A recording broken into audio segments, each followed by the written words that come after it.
Greetings, Mavericks and new viewers.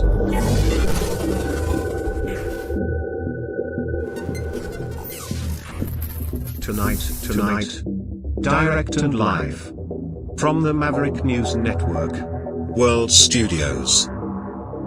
This is Maverick News with Rick Walker.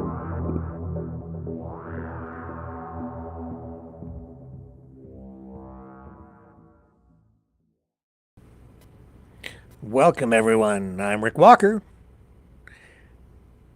and we have a lot to unpack tonight. Melanie Joly in Washington meeting with Marco Rubio to discuss Trump's plan to hammer Canada with those tariffs. Donald Trump ordering Gitmo to be prepared to receive 30,000 detainees. We'll tell you about that. Alibaba, on the heels of the newest AI release from China, they have another one. They say this one's even better than the last one, leapfrogging over the United States leading AI companies. So we have all of that. Man, there's so much tonight to touch on. What else do we have going on? Oh yeah, RFK Jr., his confirmation hearing. How could I forget about that? What an affair that has been today. RFK Jr. on the hot seat, and we have highlights, so don't go away. Lots more ahead.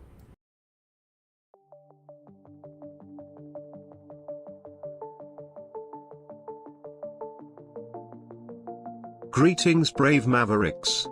Our quest for truth continues. We go beyond fake news. Together we expose propaganda. Together we pull others out of rabbit holes. We are maverick thinkers. We are all unique individuals, defenders of individual rights and freedoms, credible, trusted, grounded in reality. Maverick News. Defending free speech. Donate at freedomreporters.com. Do it now. Tomorrow may be too late. Maverick News. The world is watching.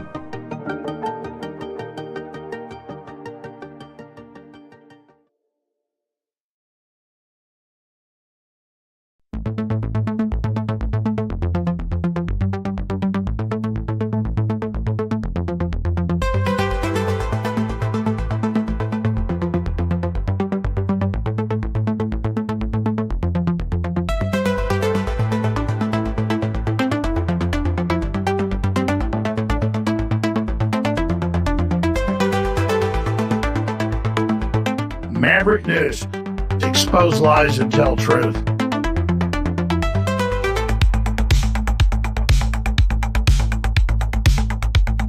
The world is watching.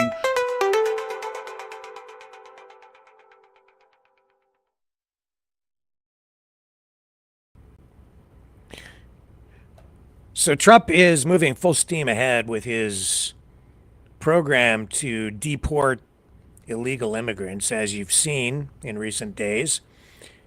We're now hearing that he will be pushing for deportation raids to happen in 3 U.S. cities every day. Something like that. We're up to about, I think, 1,200 deportees a daily basis right now. That's kind of where we're at. And as a result of all of this, he is actually now ordering Guantanamo Bay to be prepared to receive as many as 30,000 detainees. Yeah. 30,000. Pretty serious stuff. So that's a big number. And he says a lot of people don't even know that Guantanamo Bay is there. Club Gitmo. But here he is today with the details. I'm also signing an executive order to instruct the Departments of Defense and Homeland Security to begin preparing the 30,000-person migrant facility at Guantanamo Bay. Most people don't even know about it. We have 30,000 beds in Guantanamo to detain the worst criminal illegal aliens threatening the American people. Some of them are so bad we don't even trust the countries to hold them because we don't want them coming back, so we're going to send them out to Guantanamo. This will double our capacity immediately, right? And that's a tough place to get out of. Today's signings bring us one step closer to eradicating the scourge of migrant crime in our communities once and for all. And it was just it's just an unforced error that we even have to be doing this. Now we need Congress to provide full funding for the complete and total restoration of our sovereign borders, as well as financial support to remove record numbers of illegal aliens. We've put more than 100... And Kristi Noem she's the DHS secretary with Tom Homan today, also addressing this very issue. We have that for you too. Mr. Homan and Secretary Noem, can we ask you a few questions here, please? Would you guys gaggle with reporters for a few moments? You are both the top immigration advisors to President Trump, in addition to Stephen Miller. He just announced that he's signing an executive order to put 30,000 detention beds at Guantanamo Bay. I know, Mr. Homan, you've talked about needing more beds, but how exactly would that work? And Audio's a little low. You know, that is something that the White House is working on, to use resources that we currently have there at Guantanamo Bay. So we'll go through the process. The worst of the worst is where that could be utilized. So that potential is there. We know we need the infrastructure. We're going after these guys. But who would run that? DHS? Would DHS or the Pentagon? What you probably don't know, there's already a migrant center there. It's been there for decades. So we're just going to expand upon the existing migrant center. Sorry about the audio. How would you get migrants down to Guantanamo? Fly them to Guantanamo. Coast Guard, they encounter people in maritime, they can take them straight to Guantanamo Bay. The worst of the worst, the significant public... In fact, you know what? I'll tell you what. I'm gonna pull out of this, and I'll find a better. I'll try to fix the audio, and come back to it, because we also have this breaking news tonight. Melanie Joly, Canada's Foreign Affairs Minister, down in Washington, meeting with Secretary of State Marco Rubio, and we have Joly queued up here. This breaking, fresh information, fresh news, and she's going to give us give us the details on what happened with her meeting. And of course, it's the threat of those tariffs looming, which could come into effect, I think, as early as this Saturday. And there doesn't appear to be any stopping that from happening within just a few days. Here we go.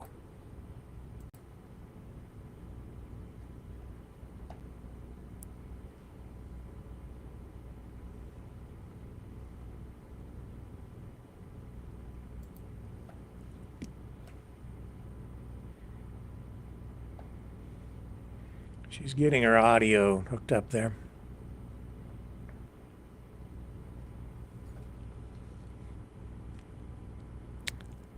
All kinds of audio issues tonight, but hold tight. Here we go.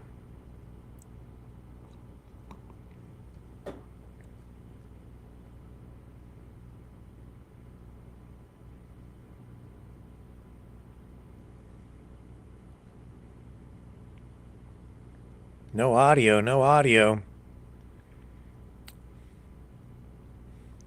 Bonjour. Hello. There we go.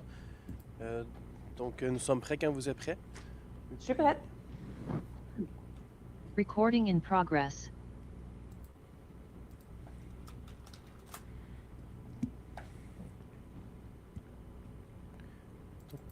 Welcome to the press conference with Minister Joly. Bienvenue à cette conférence de presse avec la ministre Joly. À vous la parole. Merci tout le monde. Hi everybody, it's a pleasure to see all of you today. I'm now in Washington, and I'm here to implement the plan that I've talked to you about many times, and I reiterated at the beginning of the week, which is essentially working on preventing tariffs, which is our main objective, and also working on our response. So in that context, I had two important meetings today.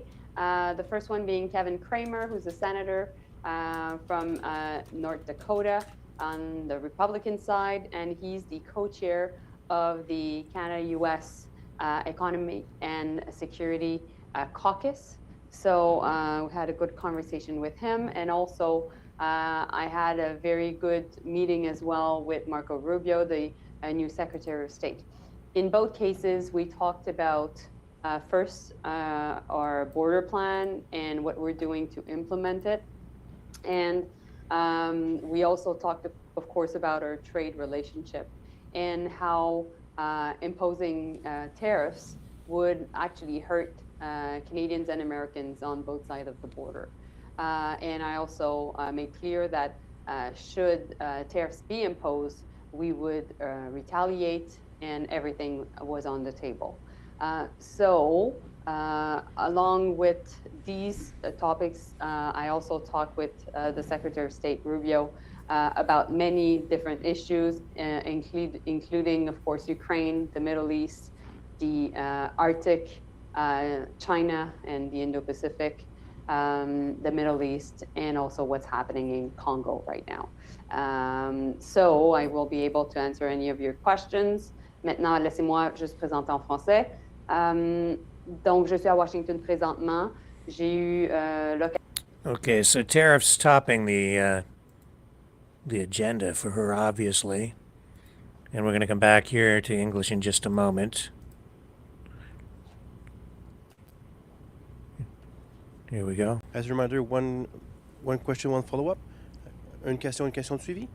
Nous allons commencer par Christian Noël. Go ahead. Bonjour, Madame la Ministre. Merci de prendre nos questions. Well, still in French, I guess.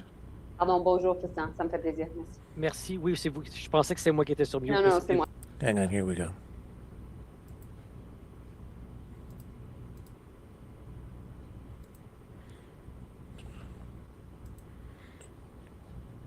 Sorry, folks, but we'll get back to English here in a moment. Ça tarde au fait. Lorsqu'on met l'accent aussi sur ce qu'on fait, donc les actions qu'on met en place et les impacts de ces actions-là, je pense qu'on a So we're seeing today as well that, mais, comme je vous dis, il y a un niveau de prévisibilité qui est lié à cette administration-là. Les pouvoirs sont entre les mains du président Trump, et donc il faut être prêt à tout. Et donc notre fermeté, c'est President Trump's pick to lead the Commerce Department is saying today that Canada could avoid tariffs, at least in the short term, if the government addresses border concerns. Hi, Minister. Thanks so much for taking our questions. I'm wondering what your response is to Lutnick's suggestion that these border tariffs are just phase one, and do you also think that Canada has done enough to appease the immediate threat in front of us? Well, when it comes to the comments of the future Secretary of Commerce, Howard Lutnick, I think his comments regarding the fact that we were addressing the border issue and fentanyl were positive. Of course, we need to make sure that we continue to have conversations with him, and we need to continue to have conversations with Tom Homan, who is the border czar, and ultimately make our case to so many key Republicans that are working here on the Hill in Washington. And I must say that every time I'm presenting our border plan, every time I'm presenting facts, which are first, less than 1% of fentanyl that is in the US comes from Canada, and less than 1% of illegal migrants in the US come from Canada. Well, that is definitely also resonating. So I think that we have a good strategy, and we are willing to make sure that this is a win-win partnership. And in that sense, we are making sure also that at the officials level, so at the RCMP level, at the CBSA level, we're making the contacts to clearly show what we're doing. Thank you. And Minister, I also have an article out today on Carolyn Bennett's appointment as ambassador to Denmark. We have emails from a Freedom of Information request showing that the Privy Council had pushed our diplomats in Copenhagen to expedite her agrément as ambassador. The Bloc Québécois says that this is repeated political interference in senior appointments to the Foreign Service, and I just wanted to get your response to that.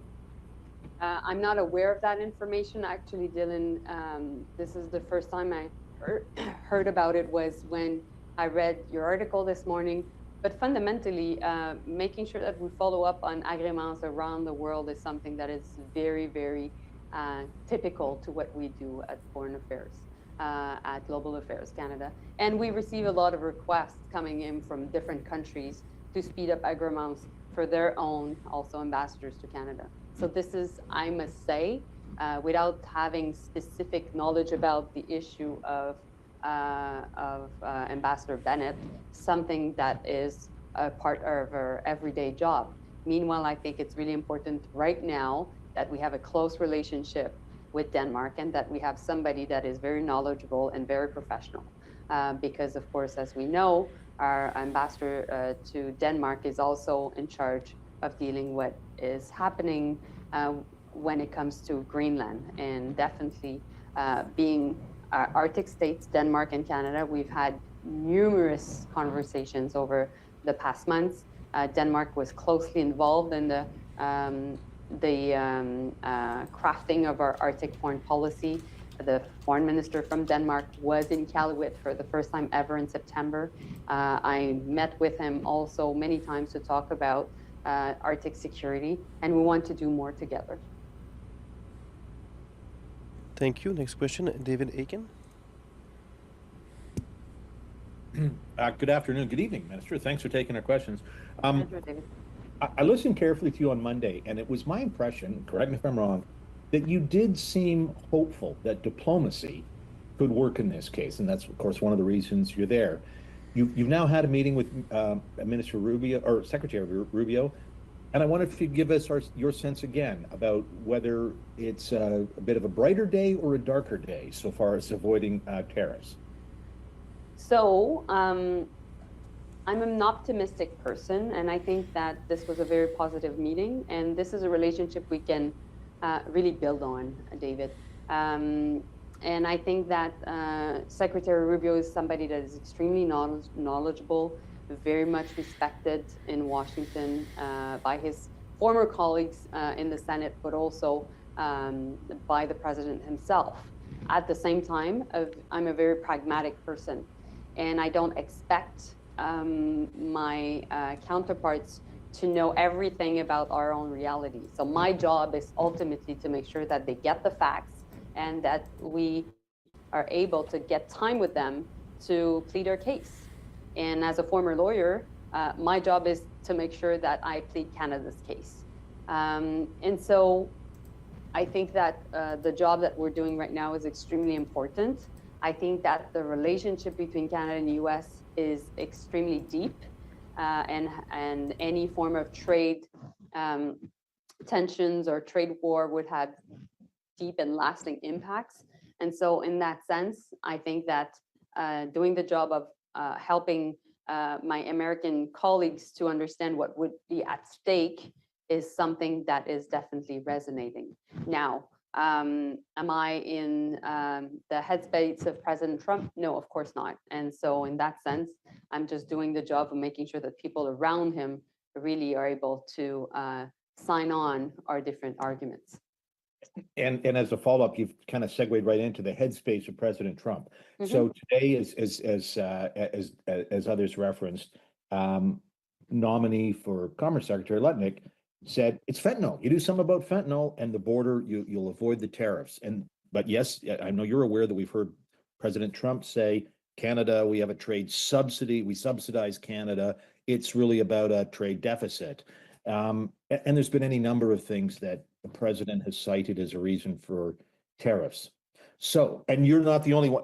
I'm confused. We've heard this from business people, everybody. So after your meeting with Secretary Rubio, did Secretary Rubio provide any clarity then about the way Canada can avoid tariffs? Is it fentanyl? Is it a trade subsidy? Does he know? I think that's a fair question that you're asking. But my job ultimately is to make sure that we address the two issues that President Trump has raised, which is first and foremost, the border and fentanyl. And we have too many deaths in Canada that are linked to fentanyl. This is a national security crisis in our own country. And that's why also we need to make sure that we don't allow any form of fentanyl to come through our border, including through the US. So that's why we came up with the fact that we needed a border plan to address this issue. Less than 1% of the fentanyl in the US is coming from Canada. So that's why we're proposing a joint strike force on fentanyl to make sure that ultimately this issue is addressed. And we're putting all the resources, the boots on the ground, the Black Hawks, the helicopters, the drones, everything at the border to secure the border. So we are now not only talking about our plan, but we're talking about the impacts of the outcomes of our plan. And when I was at Mar-a-Lago with Howard Lutnick and Dominic LeBlanc and also Doug Burgum, we talked about how it was important for us to show the outcomes of our plan. So that's what we're doing. And I know that David McGuinty, the Minister of Public Safety, and I will have more conversation this week until Friday on this very issue. On the question of our trade relationship, I think that number speaks for themselves. Essentially, when you look at it, the US has a trade surplus on manufacturing with us. And what President Trump is really concerned about is actually also the fact that manufacturing jobs need to be able to stay in the US. It's the case when it comes to Canada, because ultimately we're there to work with them to make sure that the 8 million jobs linked to the relationship between Canada and US are protected. Now, if we look at the reality of the trade deficit that the US has with us because they are asking more of our energy, well, the reality is they get our oil at discount. And if they don't get oil from us, they get it from Venezuela. And we know also that the Americans don't want to have any form of dealings with Venezuela. So ultimately, we can find ways to get through this, the importance of our trade relationship to be stable, to make sure ultimately that the Americans can feel and that we can feel that this is a win-win relationship. And that's why I'm really working a lot the Hill in Washington. And I must say we have a lot of allies. Thank you. Next question, Stephanie Taylor. Hi, Minister. Thanks for your time. I just want to clarify, what did Senator Rubio have to say about Canada's border plan, or Secretary Rubio have to say about Canada's border plan? Well, first, he was aware that we had a plan. He was aware that it was important for us to work on the fentanyl crisis. And then I exposed everything that was part of our plan. And so he thought that these were positive steps. And ultimately, we need to do more together. And so we've committed together to make sure that our officials would be working on this and that he would take that information and talk to the president about it. And also that I would continue, and the Minister of Public Safety, David McGuinty, would continue to talk to Tom Homan, the border czar, of President Trump. I think what is important also for you to understand, Stephanie, and for those watching us right now, is the Secretary of State understands the relationship between trade and geopolitics. And it is important that we work together and that we not be divided in a world where there's so many geopolitical competition, particularly when it comes to China. What makes you think that the facts you are laying out to officials like Secretary Rubio or other Republican lawmakers on the fact that less than 1% of the fentanyl entering the U.S. comes from Canada is sinking in? Like, what makes you think that that is sinking in? And do you have any assurances that Secretary Rubio accepts that fact?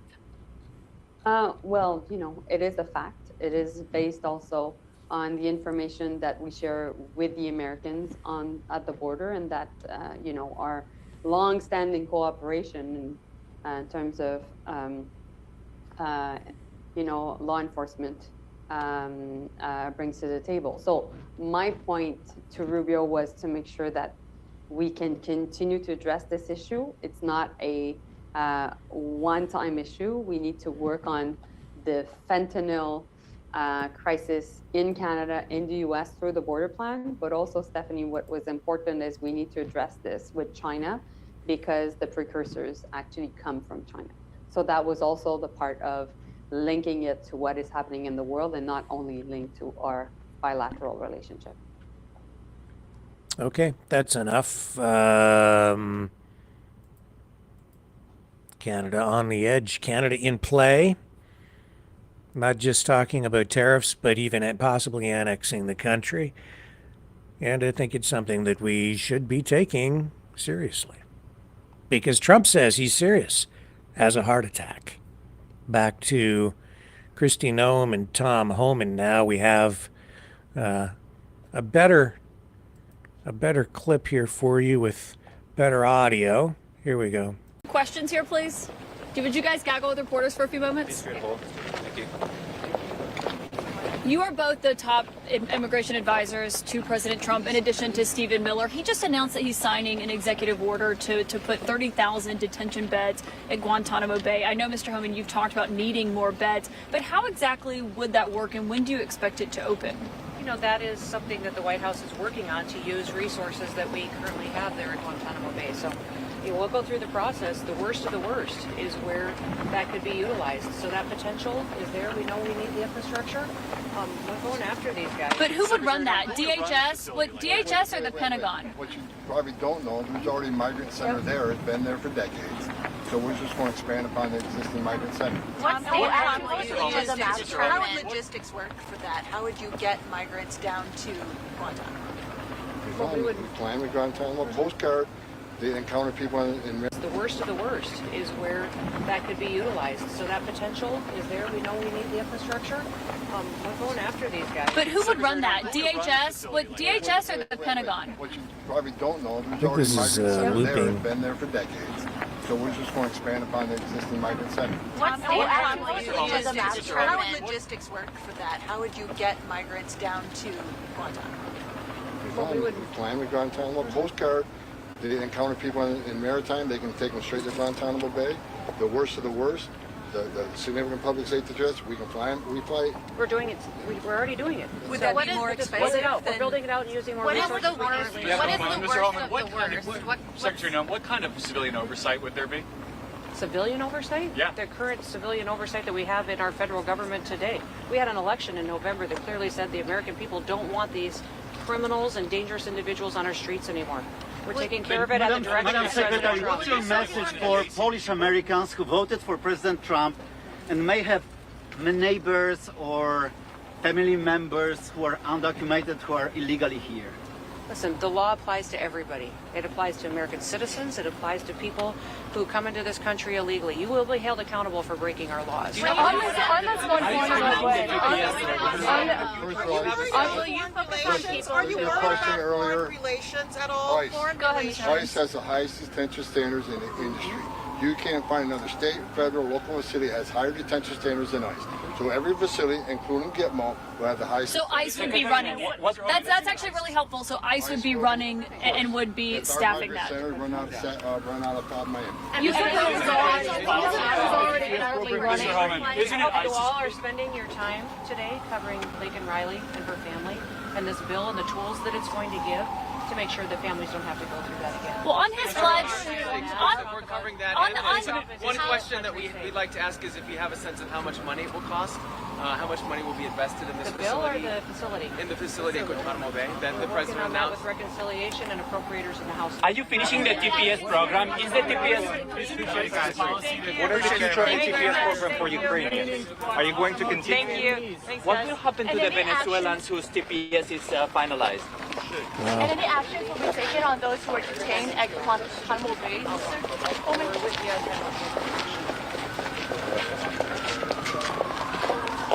So they're not just deporting people now, they're taking some of these people to Gitmo. 30,000 bed facility there. I have other questions that they didn't ask, like how long will these people be held there? Do they get like a blanket sentence, or do they get a trial? Do they get to leave afterward? Are they later deported to some other place? I'm just looking up more information on this to see if I can find anything else. And you heard Trump say that they just don't want these people coming back. 30,000 beds. And, you know, they're still holding, I think it's 5 people in connection with the 9/11 terror attacks there. Still going through trials.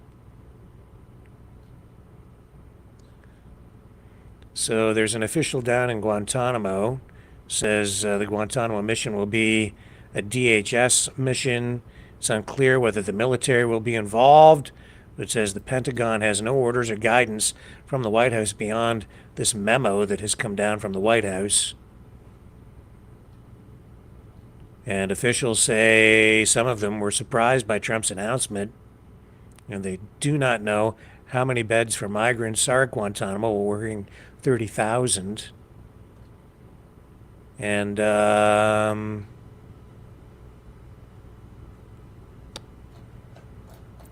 I think this is catching even some people in government by surprise. So, yeah, I have other questions that weren't answered there. Specifically, what exactly will happen to the people over time? Do they just keep them there indefinitely, or make arrangements to send them back to whatever countries they are determined to be their country of origin, or what? Nobody even seemed to care.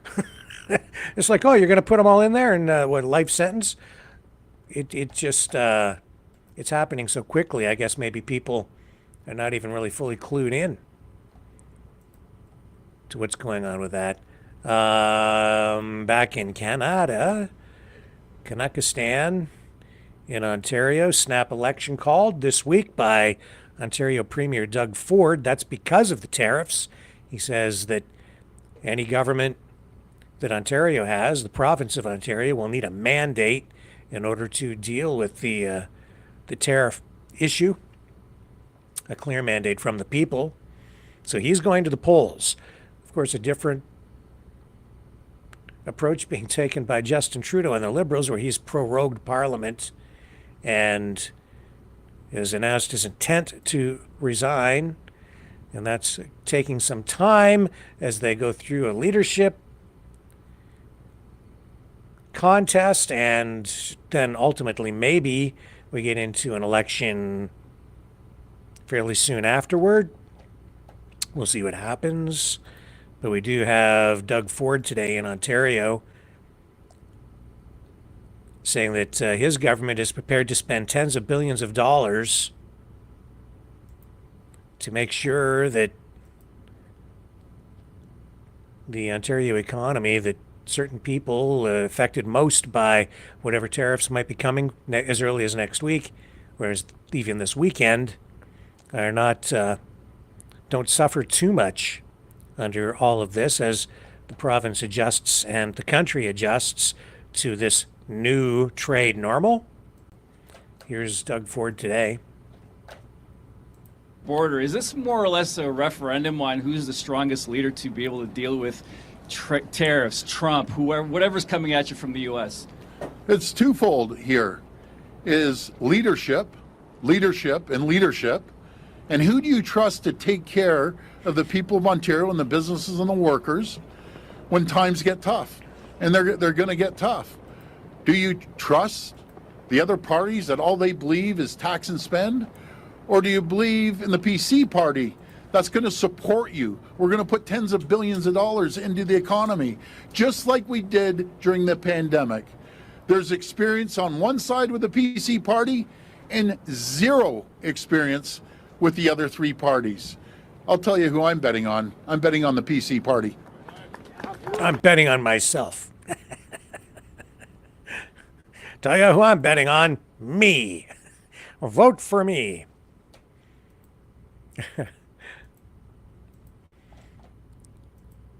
And Justin Trudeau is saying nothing. Not hearing too much from him today.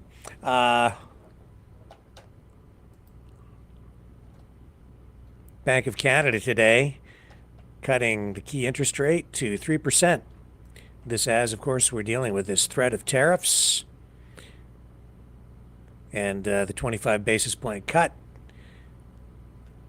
is designed, I think, to stimulate the economy, generate some economic activity, hopefully some growth.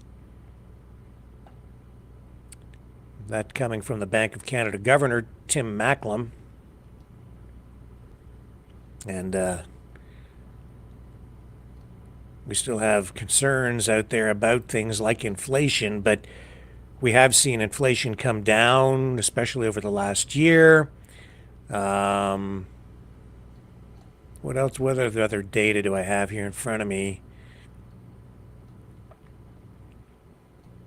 So that will create, a consumer, more incentive for people to go out and really spend and borrow for larger purchases. But if these tariffs take effect, 25%, it'll counteract that.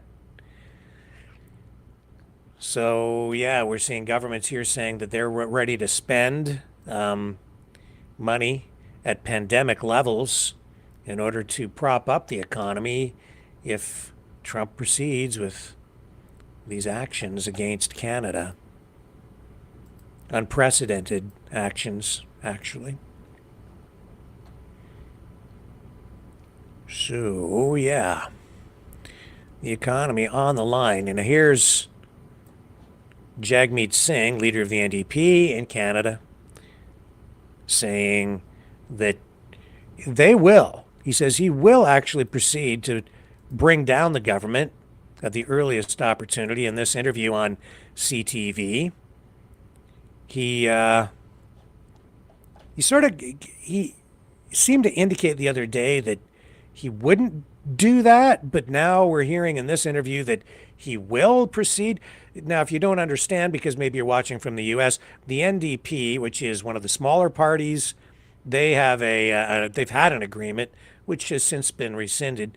They were propping up the Trudeau Liberals because the way our system of government works, if you have a minority government, which Trudeau does, he doesn't have enough people sitting in Parliament, he gets support from the NDP and they vote in line with the Liberals on key bills, pieces of legislation, so that the government survives.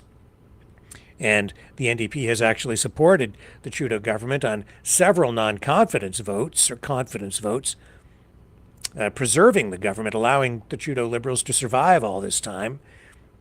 And looks like that now could change. So once prorogation of Parliament comes to an end, looks like Jagmeet Singh, if we believe what he's saying here today, he seems to flip-flop on this, says that he will bring the government down. Oh, hang on a sec here. So let's just, I've got him. Do you believe him or not? You had said prior to Christmas that no matter what, at the earliest possible availability, that you would vote to bring the government down, that you would offer a vote of no confidence in the government. Is that still the case? Do you plan on doing that no matter what the economic circumstances, what Trump is doing, all the extenuating things? Yeah, I've been really clear, and I remain clear, and I appreciate the opportunity to repeat it. We will be voting to bring down the government at the earliest opportunity. There will be an election. You had said prior to... All right, so that's what he said. Seemed to that seems to be the opposite of what we heard the other day, but seems reasonably clear. RFK Jr., rough day for RFK Jr. He appeared at his confirmation hearing. Let me just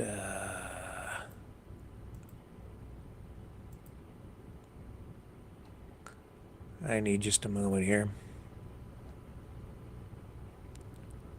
Yeah, so Kennedy, he's Trump's nominee, as you know, for Secretary of Health and Human Services.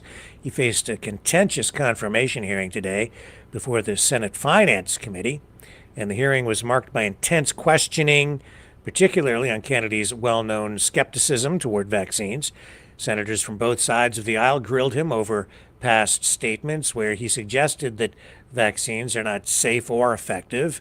Kennedy attempted to clarify his position, insisting that his comments were taken out of context and that he supports the current vaccination schedule, especially for children, while advocating for more stringent safety studies. And another hot topic was his stance on abortion. Kennedy reassured Republicans that he aligns with Trump's view that states should control abortion policy. However, his previous support for abortion rights has raised concerns among conservative senators about his commitment to anti-abortion policies. The nominee also faced scrutiny over his plans for Medicaid and Medicare, with some senators questioning his understanding of the programs. I did watch the session today, and his answers were at times a little bit jumbled. It seemed like he was kind of grasping for information, and honestly, it did seem like maybe he didn't have a full grasp of how the programs operate. His answers were described as somewhat vague by some, leading to skepticism about his readiness to manage the significant portions of the federal health budget. And then adding some lighter yet equally bizarre moments to the hearing, Kennedy was questioned about anti-vaccine onesies sold by a nonprofit he once chaired, I believe it's called the Children's Health Defense Fund. And it was Bernie Sanders who really tried to hold him to account on this, accusing essentially RFK Jr. of grifting by selling these outfits for little kids, like babies, toddlers even. Here, listen to this. It did seem a little bit odd. Questions. You have started a group called the Children's Health Defense. You're the originator. Right now, as I understand it, on their website, they are selling what's called onesies. These are little things, clothing for babies. One of them is titled Unvaxxed, Unafraid. Next one, and they're sold for $26 a piece, by the way. Next one is No Vax, No Problem. Now, you're coming before this committee and you say you're pro-vaccine. Just want to ask some questions. And yet your organization is making money selling a child's product to parents for $26, which casts fundamental doubt on the usefulness of vaccines. Can you tell us now that you will, now that you are pro-vaccine, that you're going to have your organization take these products off the market? Senator, I have no power over that organization. I'm not part of it. I resigned from the board. Yeah, that was just a few months ago. You founded that. You certainly have power. You can make that call. Are you supportive of this? I've had nothing to do with leadership. Are you supportive of these onesies? I'm supportive of vaccines. Are you supportive of this clothing, which is militantly anti-vaccine? I am supportive of vaccines. Right. I will. I want good science, and I want to protect. But you will not tell the organization you founded not to continue selling that product. Thank you, Mr. Chairman. You have to stop selling those onesies. Will you commit to not sell onesies? It just seemed a little bit odd. I don't know how many of those he sold. He definitely has been really, that's his baby, essentially. The the Children's Health Defense Organization. Oh, I don't have anything to do with it. It's not me. Yes, it is. Yes, it is. He might be arm's length right now, but I think one phone call and they'd do whatever he asked because that organization is his baby and they're selling stuff to parents with babies. Yeah, I think he's made a couple of dollars on that. Anyway, let's take a little break. We'll be right back. You know, someone very profoundly once said many years ago that if fascism ever comes to America, it'll come in the name of liberalism.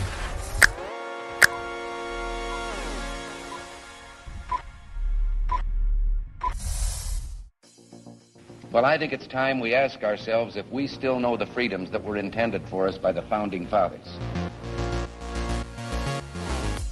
If we lose freedom here, there's no place to escape to. This is the last stand on Earth. The entire world is watching. Every dictator, every crazy dictator in the world is watching.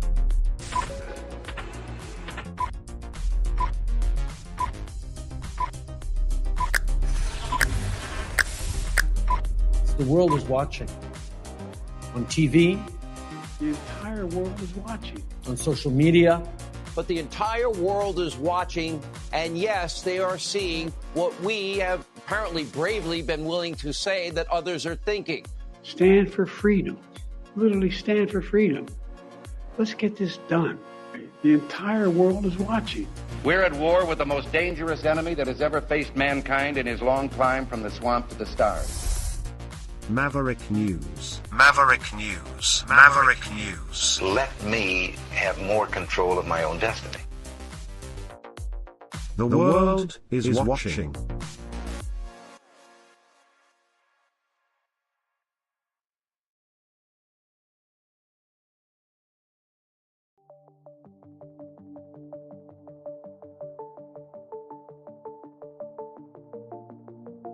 Greetings, brave Mavericks. Our quest for truth continues. We go beyond fake news. Together we expose propaganda. Together we pull others out of rabbit holes.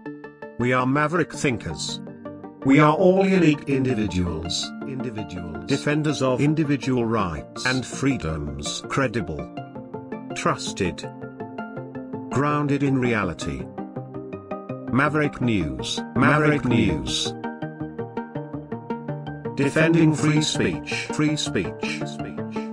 Donate at freedomreporters.com. Do it now. Tomorrow may be too late. Maverick News. The world is watching.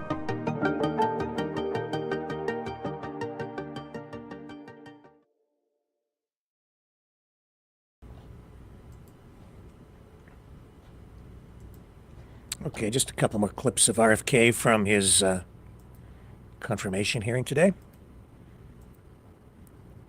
These were selected, not by me, but, well, selected by me because I'm just scanning for them, but this one was selected by Charlie Kirk, who's obviously going to be in favor of RFK's confirmation.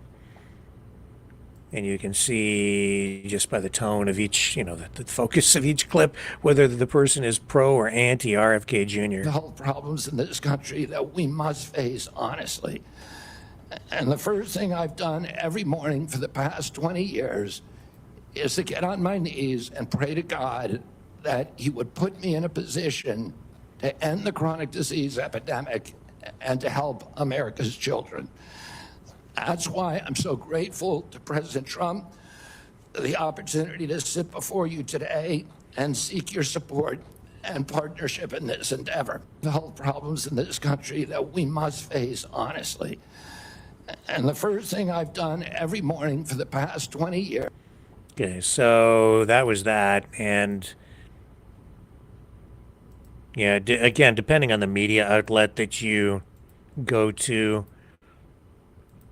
you'll get a very different take on how he performed today. Here's another clip. To restore trust in the public health agencies, we need transparency. The I want to say something about what you first said. When I launched my campaign, it was about uniting Americans, Democrats and Republicans. There's no issue that should unite us more than this chronic health epidemic. There's no such thing as Republican children or Democratic children. These are our kids. 66% of them are damaged. I know what a healthy kid looks like because I had so many of them in my family. I didn't know anybody with a food allergy growing up, peanut allergy. Why do 5 of my kids have allergies? Why are we seeing these explosions in diabetes, rheumatoid arthritis, neurological diseases, depression, all of these things that are related to toxics in the environment? Why can't we just agree with each other to put differences about so many issues, intractable issues aside, and say, we're going to end this? I don't think anybody is going to be able to do this like I have because of my peculiar experience, because I've litigated against these agencies. When you litigate against them, you get a PhD in corporate capture and how to unravel it. I've written 6 books about these agencies. I know a lot about them and I know how to fix it. And there's nobody who will fix it the way that I do because I'm not scared of vested interests. I don't care. I'm not here because I want a position or a job. I have a very good life and a happy family. This is something I don't need. I want to do this because we're going to fix it. And the other thing is we are attracting now a caliber of people to HHS like never before in history. And they're entrepreneurs, they're disruptors, they're innovators of immense talent that are walking away, many of them from growing concerns. They're not coming there for position. They're coming there because they want to save our country. And they're from across the political spectrum. And all these Democrats are opposed to me for partisan issues. They used to be my friends, agreed with me on all the environmental issues that I've been working on for my whole career. Now they're against me because anything that President Trump does, any decision he makes, has to be lampooned, derided, discredited, marginalized, vilified. There was something else that was interesting today. Nicole Shanahan, who is a billionaire and was RFK Jr.'s running mate when he was still in the race to become president, posted online today I'll say an unusual video where she basically kind of threatens some politicians that she has backed financially in the past, telling them, you better vote in favor of RFK Jr. or I'm coming for you. And it's pretty blatant. It's like straight up. It's like she says she's going to make it her mission to make sure they don't get reelected if they don't vote for his confirmation. Hey everyone, tomorrow is a pivotal moment in our nation's history. At 10 a.m. Eastern Time, RFK will sit in front of the Senate Finance Committee for his confirmation hearing to be our nation's next Secretary of Health and Human Services. I urge everyone to call their U.S. senators over the following days and demand they vote yes on Bobby's nomination. He is more than qualified. He's proven, principled, and prepared to lead. I'll share a list below of key senators. If they represent your state, they need to hear from you. If they don't, please call your own senator and ask them to vote yes. We need as many votes as we can get. So this hasn't been widely reported, but in 2020, I cut large checks to Chuck Schumer to help Democrats flip 2 Senate seats in Georgia from red to blue. The 2 candidates I helped elect, Senator Raphael Warnock and Senator John Ossoff, please know I will be watching your votes very closely. I will make it my personal mission that you lose your seats in the Senate if you vote against the future health of America's children.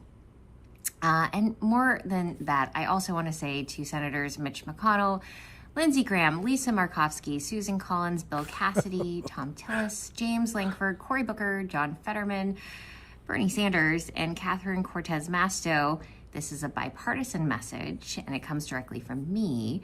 While Bobby may be willing to play nice, I won't. If you vote against him, I will personally fund challengers to primary you in your next election, and I will enlist hundreds of thousands to join me. Big Pharma and Big Ag have exploited us for far too long. It ends now. You're either on the side of transparency and accountability, or you are standing in the way. The choice is yours. Please choose wisely.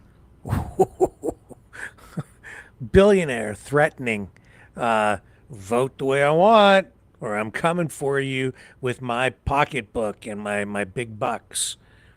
And all you politicians that I've donated to, you better do what I say. But hey, she's not money doesn't have any influence in politics, right? I know that she pretty much single-handedly financed the last half of that RFK Jr. campaign too, and then he was running out of money though, and he says that he's in debt, that his campaign still owes money. So I guess they're still out there soliciting funds. That came up today too. There were questions about what he's been sending out in emails, or at least his campaign, and then he sort of backed away from it and said sort of like, my campaign's over with, and then it wasn't even clear if he knew who was sending these emails out soliciting funds to help him pay off his campaign debts. There's something strange going on there. I think it might be time to dig into RFK Jr.'s finances a little bit deeper, even though we heard today that we're told he's disclosed all of his assets and holdings. So there's supposed to be some transparency there, but I'm not sure if that's true or not, especially when the guy doesn't seem to know that they're still sending out emails collecting cash from people to help him fund his now defunct or over with campaign. It ended partway through the campaign anyway. And Mike Pence doesn't like him. Trump's former vice president, doesn't want RFK confirmed, RFK Jr., because of his stance on abortion, mainly. Mike Pence is pro-life. And then today, Mike Pence reposted an old video of Trump where he just rips the living daylights out of RFK Jr. And Mike Pence says, Trump got it right the first time. Listen to Trump. And I've got the clip right here. I'm going to run it for you. RFK Jr. is a Democrat plant, a radical left liberal.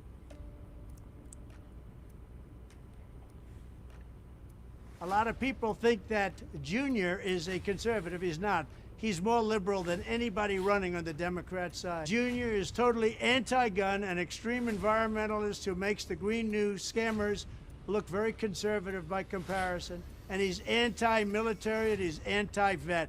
He's an extreme liberal. He's radical left. And so don't think you're going to vote for him and feel good. He's a radical left Democrat. I'd even take Biden over Jr. because our country would last about a year or two longer than it would with Jr. It would collapse almost immediately.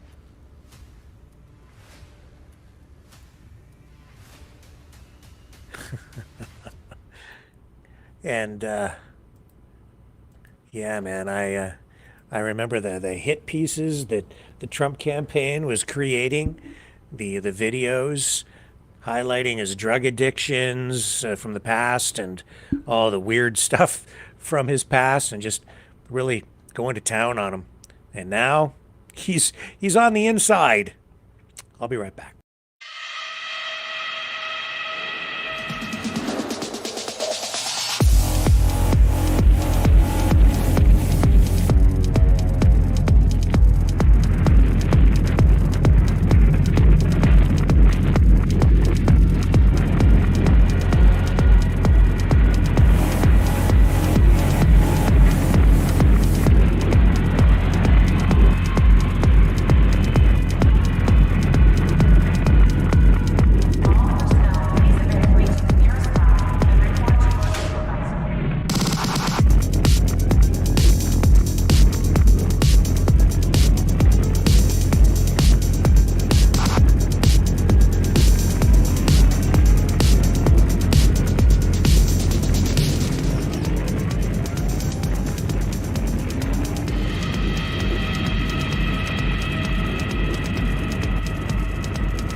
Maverick News.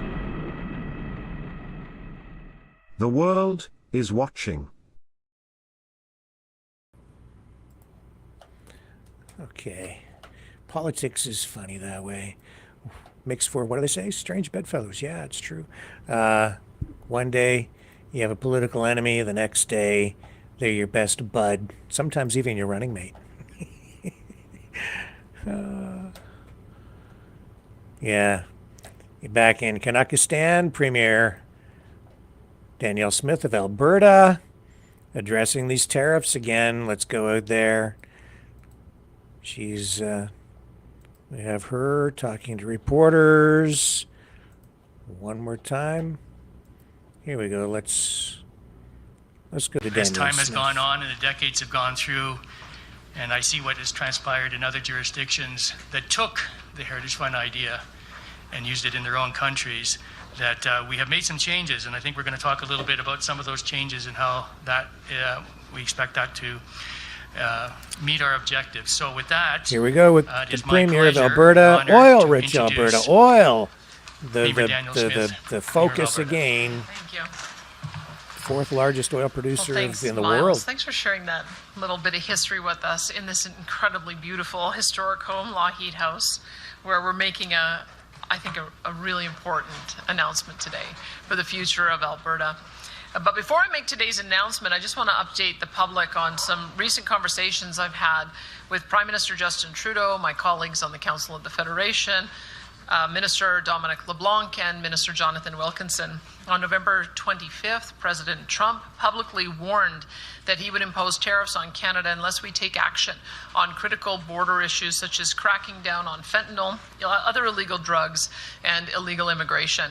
And I've been clear from the beginning that we must take President Trump's statements on border security seriously and to take action immediately, rather than focusing on inflaming the issue with rhetoric around retaliation. My fellow premiers have been asking for serious action on these issues as well. Today, U.S. President Donald Trump's Commerce Secretary nominee, Howard Lutnick, stated during his confirmation hearing that, quote, "If we are your biggest trading partner, show us the respect, shut your border. This is a separate tariff to create action from Mexico and action from Canada. As far as I know, they are acting swiftly, and if they execute it, there will be no tariff. And if they don't, then there will be." Let me say it again. The one thing that we can do this week, in just the next couple of days, to have the best chance to avoid tariffs is to show clear and unequivocal action to secure the border. This should start with the appointment of a Canadian border czar to work with the new American border czar to jointly crack down hard on fentanyl and illegal migrants. Is this likely to end the threat of tariffs entirely? I don't think so. I think there'll be other things that we will need to work on, and we will do so. But I am convinced, after speaking with dozens of elected U.S. representatives, administration officials, and the president himself, that this is the most important first step. Today, I reiterated this to the premiers, Minister LeBlanc, Minister Wilkinson, and Prime Minister Trudeau, and I hope it is acted on by the end of this week before February 1st. That is why why we also sent a Fox News crew to the Coots border today to showcase the work Alberta has been doing to secure our border, including the establishment of a new interdiction patrol team within the Alberta Sheriffs to combat drug smuggling, gun trafficking, and other illegal activities along Alberta's 298-kilometer international boundary with the United States. This interdiction team will be supported by 51 uniformed officers equipped with carbine rifles, weapons for tactical operations, 10 support staff, including dispatchers and analysts, 4 drug patrol dogs, 10 cold weather surveillance drones capable of operating in high winds with dedicated pilots, 4 narcotics analyzers to test for illicit drugs. Additionally, Alberta's government will create a 2-kilometer deep critical border zone deemed critical infrastructure, allowing sheriffs to arrest individuals attempting to cross the border illegally or traffic drugs or weapons without the need for a warrant. I want to thank the federal government for accepting Alberta's request to send a Black Hawk helicopter to the border today, further demonstrating the actions we are taking collectively to secure the border. We want to ensure that the American people, along with their president and elected representatives, know that action is being taken on this issue. And we are hopeful that these Fox News appearances display our province's and our nation's commitment. Now, to the announcement today. Good afternoon. Okay, enough of that. And just back to the RFK confirmation thing, I just wanted to mention, because I failed to do so just moments ago, he will be, the confirmation process continues tomorrow. So it's not over. The fun and games continue.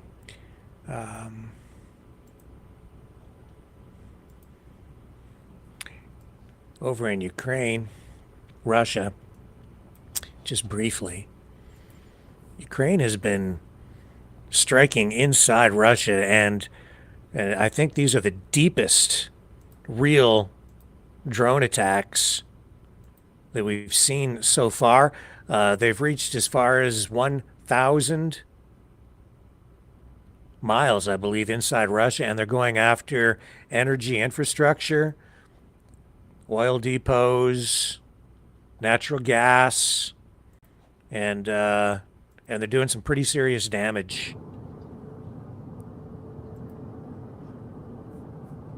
And of course, we've had the change of the guard, a new president, a new sheriff in town, and a lot of people were saying Trump is just going to cut off all of the funding and all of the aid, all of the military equipment going to Ukraine will just be cut off as soon as Trump gets into office. Nope. No. It's continuing, at least for now. And it looks like, well, even the rhetoric coming from Trump has instantly changed upon election. You saw him during his, first couple of days even saying that it appears Zelensky is ready to come to the table to negotiate, and Putin, it's not clear that he is. And then Trump said that as far as he's concerned, Putin appears to be destroying his country because the economy is suffering so much, and NATO is now going after those shadow fleet vessels. We've seen Russia possibly entangled in having vessels cutting communications lines under sea in the Baltics. So things seem to be, I don't know. They're positioning themselves ahead of talks that Trump might or might not get with Putin. He didn't end the war on day one the way he said. Now it's 100 days.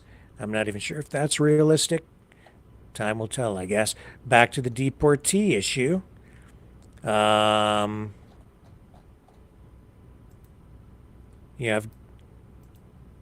I think we've got pictures here. Yeah. I'm going to bring the audio down on this. We've got images of deportees being sent back to Colombia on Colombian jets now, not on the original U.S. military jets. I think that was part of the issue for the president of Colombia. He said that any detainees have to be treated with dignity, as he put it. And so here they are, arriving on not a military jet, but on a passenger airliner. Planes carrying deportees from the United States touched down in Bogota on Tuesday. It comes after Colombia and the U.S. pulled back from the brink of a trade war. U.S. President Donald Trump had threatened tariffs and sanctions on Colombia to punish it for earlier refusing to accept military flights carrying deportees. Colombia's President Gustavo Petro had objected to the use of U.S. military planes to deport Colombians, saying his country's citizens were being treated like criminals.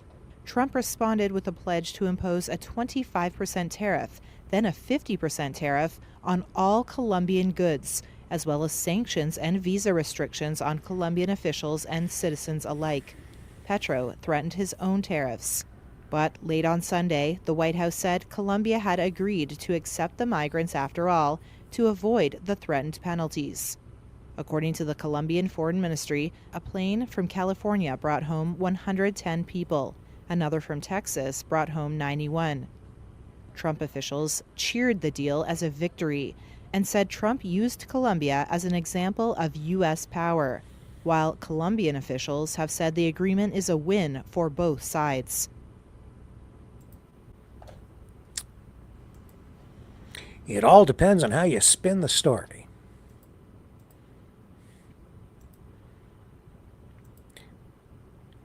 Yesterday I mentioned that NATO seems to have some sort of a new artificial intelligence weapon. I haven't heard really anybody else talking about this, but this was reported in the Times, and on Times Radio it was mentioned as well. I didn't get a chance to touch on this last night because we went to the call-in portion of the program, and that really took up a bunch of time. But this is actually, it seems pretty major. If it's actually true, and I never know what's true anymore, and when we're talking about artificial intelligence, who the heck knows? But there's this journalist who has published with the Times, and his name is Oliver Moody, and he's been given information from NATO, according to his report. And what this technology does, this AI technology, is it actually predicts the future. In that it can predict what is going to happen, what an adversary is going to do on the battlefield before they do it. I guess it looks at everything that has happened. It looks at all of the weapons and the material, the manpower that's in place. They look at everything. It looks at everything, and it analyzes all the information. It takes tons and tons of data that is skimmed from intelligence services and whatever they're putting into it. And I don't even pretend to fully understand how this thing might actually be working, but it sounds lethal. It's going to, I think, if true, change the nature of warfare forever. And even Mr. Moody, as he's interviewed here on Times Radio about this story that he broke, he looks stressed. He looks stressed out. I just have to say that there's something underlying this. And there's information that you can tell, too, that they've given him that he's actually still holding back. He's not allowed to tell us everything. But here's a little clip from that interview on Times Radio. I encourage you to go and check out Times Radio, find his interview, and check it out. Well, I'm not allowed to divulge which armies are using it, but some already are. This thing is already out in the field. Census Q say, for example, quite openly that they're already supporting the Western coalition deployed on the ground in Iraq. And they are active in Ukraine, although, again, I can't, for sort of security reasons, say exactly what they're doing. And one thing that's really worth pointing out here is that the Russian full-scale invasion of Ukraine has absolutely put rocket boosters under this technology, because the Western intelligence services that are supporting Ukraine have masses and masses and masses of data that's coming through, not just from the Ukrainian military and intelligence services, but also from Western spy satellites and intelligence assets. And if you put all that together, the dream is to condense it onto what they call a single pane of glass, one kind of computer console where the military planners can just sit there and say, this is exactly how the battlefield is developing right now, and this is how it might develop over the next few days or weeks, or even in some cases months. Well, I'm going to say. So, I mean, that's just a glimpse of the future, but it's happening now. Very credible. I mean, I don't think this stuff's being made up. I think it's real. And if you know what your enemy is going to do before your enemy does it, maybe even before they know they're going to do it, you can be there to head them off at the pass every single time. How do you win against that?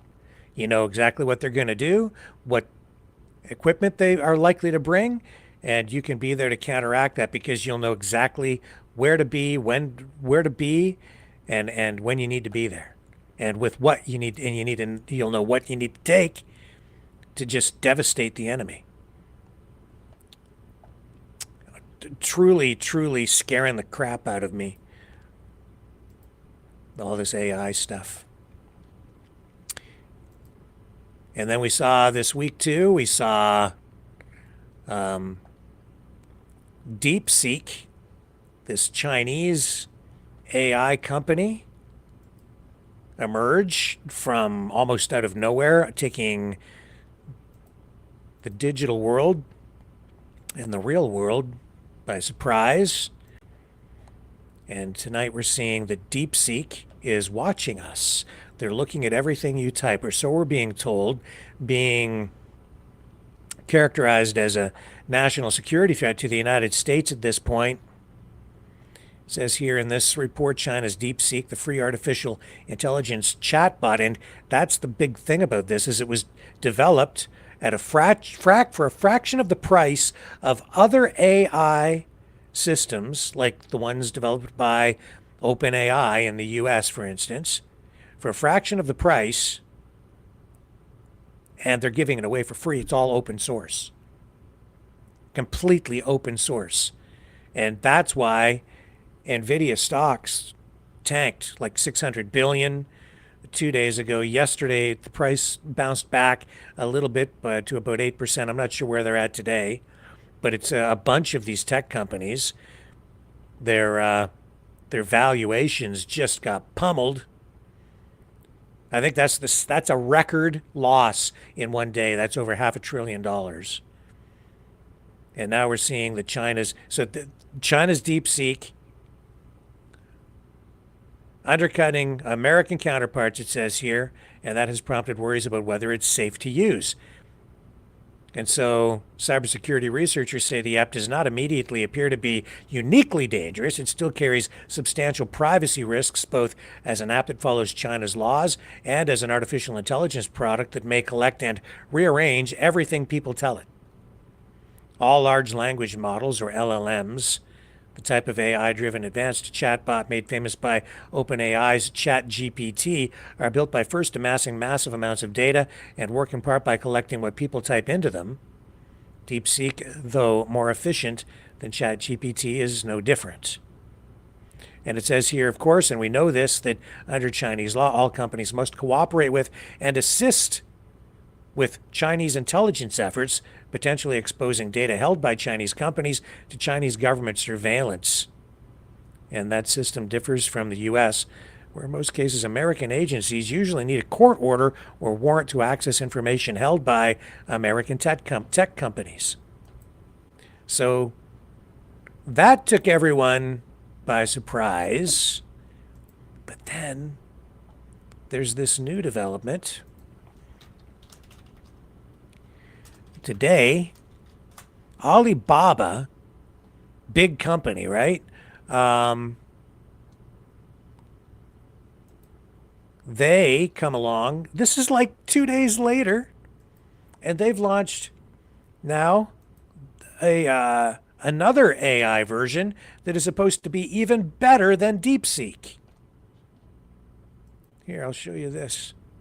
So there is absolutely an AI development race on it, even an AI arms race, I would say. And here's the South China Morning Post. Alibaba launches new AI model targeting rival DeepSeek. Alibaba Group Holding released today an upgraded version of its Qwen artificial intelligence model, which it said comprehensively outperformed in certain benchmark tests DeepSeek version 3, the large language model launched in December by China's hottest startup. And DeepSeek this week went #1 worldwide for app downloads. It's the most popular, biggest app in the world now, DeepSeek. And now here along comes Alibaba, a big company. They engage in all kinds of commerce, international trade. So in a statement posted on WeChat, the e-commerce giant's cloud computing and AI arm, Alibaba Cloud, said its new Qwen 2.5 Max model also outperformed OpenAI's GPT-4.0 and Meta Platform's Llama 3.1-405B. Why can't they just come up with some simple names? And LLM performance benchmark platforms, Arena Hard and Live Bench. Alibaba owns the South China Morning Post, which is this paper right here, but I'm seeing this reported widely. They might be a little bit biased here, but you can see that this whole thing, the world is changing so fast. I don't know how people are ever going to keep up. I would say that people it's obvious people are still struggling with ways to cope with social media.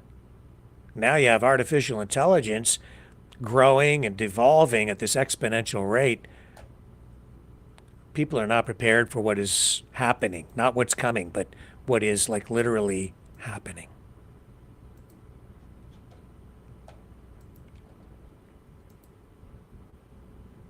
Oh, and here's Ruby Dalla, the Liberal former MP running for the Liberal leadership. This is striking people as very unusual. Canada's female Donald Trump ready to take on president. Yeah, casting herself sort of in that role. I'd like to interview her. I'd like to find out more about what she's all about. A liberal Donald Trump. She's vowing to deport all illegal immigrants from Canada. So taking a page out of Trump's playbook, is it real or is it window dressing? Maybe we can get her on the program so we can have a broader conversation about it all. You believe in aliens? Well, maybe we should, because NASA now has new evidence that there could be life on other planets, because they brought home samples from an asteroid that they've just got like a very small amount of like dust or dirt or whatever, like 4 milligrams or whatever that they were able to get back. And they have these samples, and apparently all the building blocks of life have been found in what they were able to get back from this asteroid.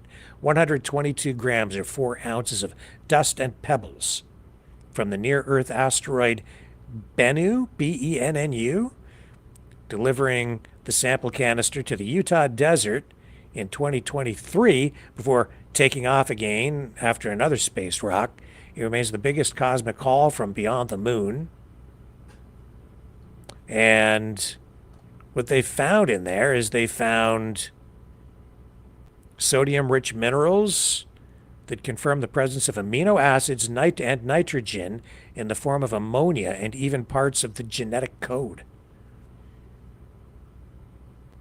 Small amounts of these black grains, leftovers from the solar system's formation 4.5 billion years ago.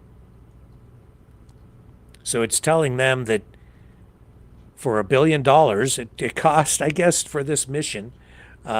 So what they're saying is they've found evidence of water and the building blocks of life in these samples coming back from this asteroid, which tells them that maybe that's how life on Earth here began, is because asteroids, meteors crashed into Earth, possibly, carrying the building blocks of life, and because there was water here and oxygen, it grew, kind of like mold. We're all just like living carbon mold goo. Carbon mold goo. How about that? Egg prices are soaring in the United States. Canada's not so much. We have a supply management system here in Canada, but the egg prices in the United States are on the rise because of the bird flu. The average cost of a dozen large eggs in the United States, $4.15 US, a 37% increase from the previous year. And I have to tell you, I was at the supermarket, and even though prices appear to be up a little bit here in Canada on eggs, they're not quite that high, generally speaking, not for the cheap ones. But in the U.S., they're predicting another 20% rise in prices this year because of bird flu impacting poultry farms. I know they have killed they've killed off a lot of chickens because of the spread of bird flu and concerns about it, trying to control it. In Canada, they slaughtered, I think, something like 14.5 million birds so far. But because of supply management, the pricing has remained a little more stable, although overall we always do pay, or generally speaking, we pay a higher price overall. And so anyway, yeah, we've got inflation issues, which have been wrestled back to a little bit more, to being a little more in line with what people maybe feel is more stable. But since the pandemic, of course, prices have risen so much that it's been very painful for a lot of folks. I have, for us tonight, a little shopping spree set up. I thought, well, let's go shopping. So I did do that, and I'm going to take you along for the ride in just a moment. But let's take a little break while I queue up our trip to the supermarket to check out today's prices so we can all complain about how unaffordable things are. I will be right back.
Maverick News. The world is watching. Okay, are you ready to go shopping? Let's go to the Sobeys supermarket and just take a look around here a little bit. Here we go for a spin. Here's the bread aisle. And as you can see, some bread on sale here. $2.47 for a loaf of bread. But if you're buying it at regular price, like even here, $3.50, $3.49, it's $4.99 for that bread. Ouch. And the inflation rate right now in Canada is, I believe, 1.8% is the official government figure. So that's within the target zone, but of course, I always say you can at least double that, but it's down a lot from what it was, especially during the pandemic and in the year following. Here's what is this? This is a hamburger, medium and lean ground hamburger, and steak. Look at the price of that, $36 for 2 steaks. Meat has become very expensive. Almost $26 for that. It just meat, depending on where you buy it, it's quite pricey now. I don't think the government wants you to eat meat. They want you to eat the bugs. I didn't see any bugs, but they're probably grinding it up and putting it into stuff that you don't know about. $12 for that side bacon. I thought that was like crazy. I think that's like organic thing, whatever. If you go to the cheap supermarket where I like to shop, you can usually get it for a lot less. $3.88 for the top dogs. They are better for you because they don't put the nitrates in there the way they do in the other ones. So, but normally they're quite a bit more money. And beef burgers, $10 on sale. They're usually around 13, 14, even $15. Milk. Okay, that's a big cross-border trade issue. $6.79 for a bag of milk. Of course, not everybody, depending on where you live, has bagged milk like we do here in this part of Ontario. It's cheaper in the bags than it is in the cartons. And I miss those jugs. We used to have the jugs. $6. $6.09. I've seen it for like $6.79 too. I don't know. I'm going to look in the chat here. Orange juice for $6. I find Sobeys, they've been better lately. I don't usually shop here. I was just near this store, so I stopped in here. And here's the eggs thing. Canadian Food Inspection Agency recalling compliments only brand eggs. Not included in the recall. There was, I don't know exactly what the recall was about, but in BC, they're recalling some of the eggs. But they were sparse here, the stock in some of the types of eggs. And I've seen shortages on some days in supermarkets in the last month or so. Likely because of the bird flu thing, I'm just guessing. Anecdotal, just me, general observations. Look at the price of the butter. Butter is insane. That's why when my wife goes, if she sees it on sale, she'll stock up on butter. Because if you're paying like full price, deodorant, $7.50, I'll stink before I pay that. $7.49 for a stick of deodorant. I won't even get into the women's stuff here.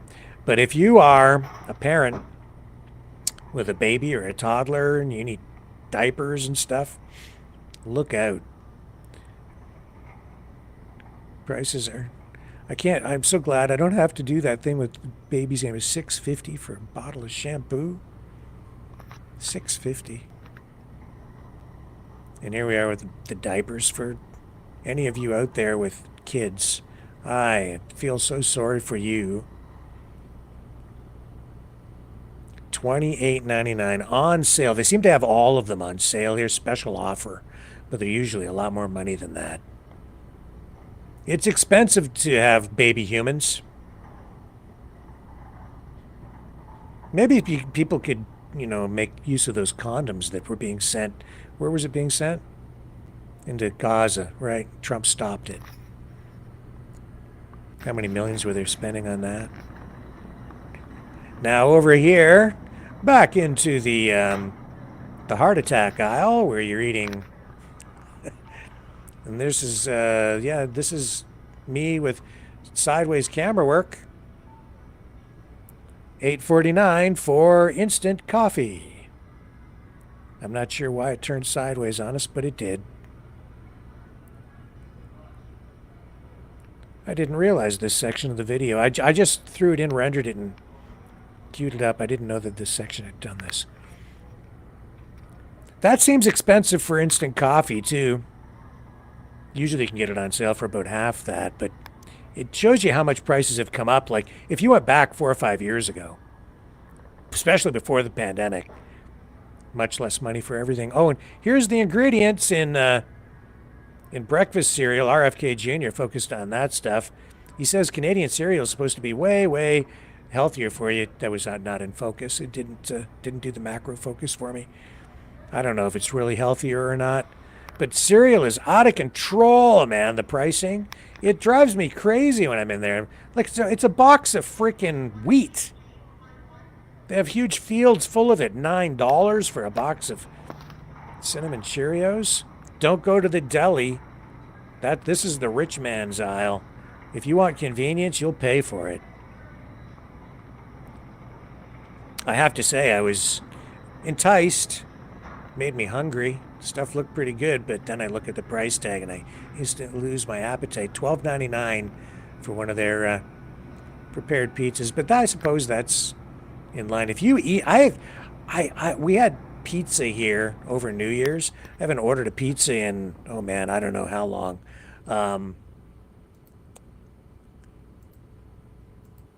And if you go to the pizza place and you order pizza, unless you're getting like Domino's or something, this was like a regular pizza place, it was like insanely expensive. What did it cost for a large pizza? It was like $24 or some crazy amount of money. Anyway, no thanks. We used to have pizza movie night around here, and now it's just movie night and starve.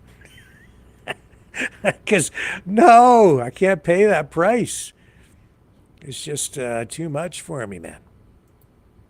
Too much. Now, last night, I have to say that everybody was pretty good, and I was held to account on a few things, and I had to explain what I meant by a couple of things I said, and that was okay. And it continued through the day today.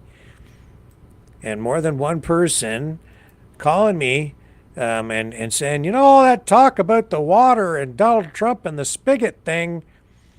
Yeah, well, I'm just going to clarify a little bit of that for you on the other side of this, because it's a big story and there's more to it than really I think people realize. So don't go away. I just have to take a real quick break. I've got more coming up right after this.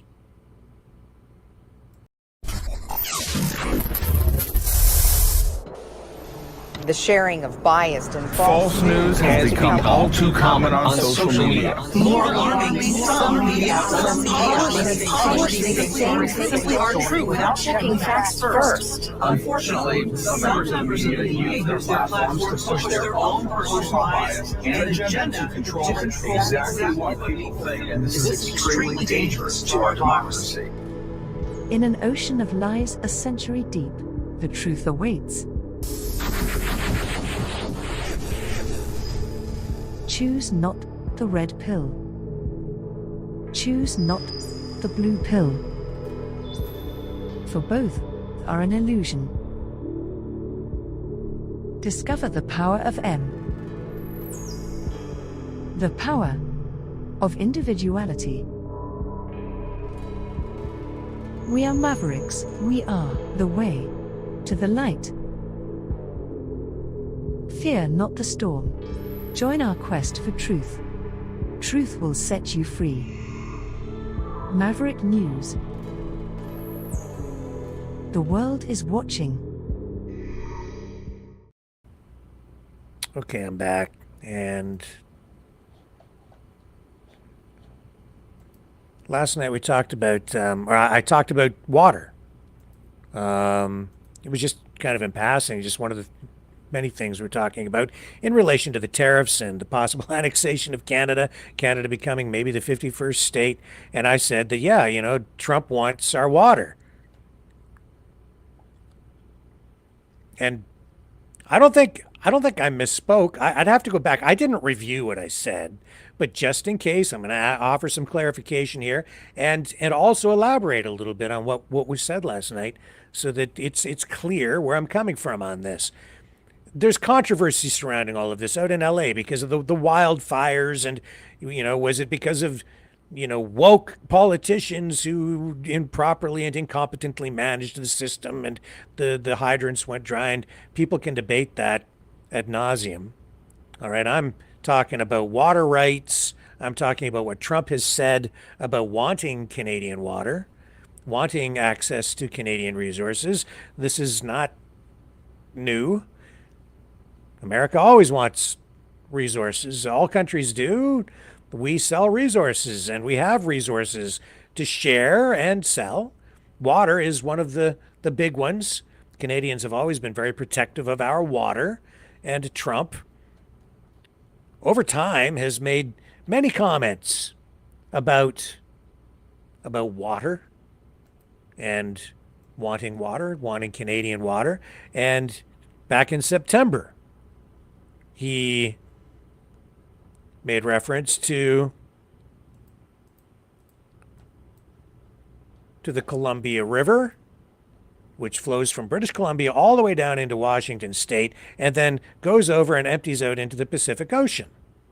And here's the clip from back in September. And I made reference to this, and people are like, no, he didn't say it. It's not true. And I'm getting all kinds of pushback, feedback on this. He said it. You have no water down here. And the reason you have no water, you have the canals. The reason you have no water. He's talking about California. He wants to bring water from Canada and other parts further north out of California down into California. But he talks about Canada. You have no water down here. And the reason you have no water, you have the canals. The reason you have no water is because Gavin Newsom didn't want to do it. I had it all done. I had the Department of Commerce at the time. Believe it or not, they're the ones that rule on this particular issue. So you have millions of gallons of water pouring down from the north with the snow caps in Canada and all pouring down. And they have essentially a very large faucet. And you turn the faucet, and it takes one day to turn it. It's massive. It's as big as the wall of that building right there behind you. And you turn that, and all of that water goes aimlessly into the Pacific. And if they turned it back, all of that water would come right down here and right into Los Angeles. You have no. Well, first of all, it's not really quite true. He's getting it wrong, but he's also getting it kind of right at the same time. He's, I think, confused. But that's what he said. And what he's really talking about is this Columbia River. Here, I'll show you a map. Here it is. Okay, let's bring it up on the screen. You see that blue line? Starts over there, goes all the way up, and then kind of comes back down, and then flows down across the U.S.-Canada border, down into Washington State, and then it goes all the way over into the Pacific Ocean. Can I zoom in on this? Here we go. See? So it starts way over here.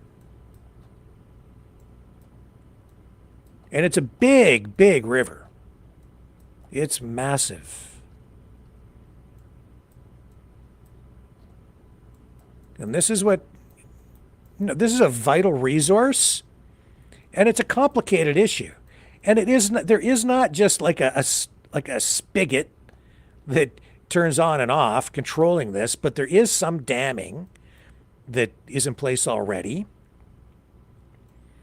You can see here it goes right through Portland and empties right out over here into the Pacific Ocean.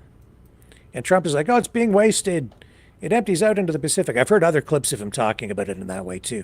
And it's like, all we have to do is just send it down over here. But what's really going on with it is we have international agreements between Canada and the United States for various water resources, okay? And there is a treaty between Canada and the United States, originally signed back in 1961 and ratified in 1964. And it's been used to manage the waters of the Columbia River Basin for flood control, hydroelectric power generation, and other benefits. The treaty was primarily established after the devastating Van Port flood in 1948 to manage flood risks in both countries. And under this treaty, Canada was to provide flood control storage in its reservoirs, initially assured for 60 years until 2024, after which it would shift to an on-call system unless renegotiated. Now, they've been in the process of renegotiating that treaty. Trump is aware of this. This was something that was on the radar back during his first, Trump 1.0, when he was first elected, still on the radar. They were at a point, I believe, where they had an agreement in principle that they'd signed, and it just had to be ratified again. And this is just even within the last few weeks. It's kind of odd to me, actually, that this is all going on and this renegotiation of this treaty is happening right now, right at the time when we're getting these wildfires, and then we're getting this highly politicized environment surrounding the controversy over how the fire management was handled and water management has been handled. But in any event, Trump, I guess, has basically kiboshed the agreement, or the agreement in principle, and he wants to renegotiate, start from scratch now that he's coming into power. So the goal here has been to modernize, as they say, this treaty. And when they talk about modernizing it, they've been reviewing the treaty with formal negotiations, which began back in 2018. And the aim has been to modernize the agreement to reflect environmental concerns. That's where this fish, the Delta smelt, comes into play. But there are other species of fish, too, that are of serious concern here. And that would include salmon. And then there are other issues like indigenous rights, and also power generation from hydroelectric projects, which are already in place. And there are power sharing agreements between Canada and the United States, because and this is the way water rights are managed between countries and even private individuals who have adjacent properties where you have water flowing from one place to another. These agreements are in place so that Canada doesn't do something crazy like just say build a dam and block all the water from going to the United States and then divert it so that it can be used only for Canadian purposes. No, we share the resource, which is something, I guess, our caller last night from, I think he was calling from New Mexico, our American friend who says, agrees with Donald Trump that somehow Canada's ripping off the United States on trade, but we're really not. I mean, we've worked together with our neighbor, and we've got these relationships and trade relationships and mutual resource management treaties that are mutually beneficial. And they're mutually beneficial, and we need to work cooperatively on these things because in this case, the treaty deals with things like flood control. And this agreement in principle, which was signed back in, I think they signed it in July. It was designed to, or there was an agreement there where Canada would provide 3.6 million acre feet of pre-planned flood risk management storage at Arrow Lakes, with implications for flood control measures in the U.S. And then there's the hydropower issue. There were adjustments made in the treaty to the Canadian entitlement, reducing the amount of power that the U.S. delivers to Canada, with the potential for further reductions if Canada uses more water for domestic needs. And then Indigenous concerns, Indigenous rights concerns. A new Indigenous-led advisory body was set up, was to be set up to provide recommendations on treaty operations to support ecosystem health and Indigenous cultural values.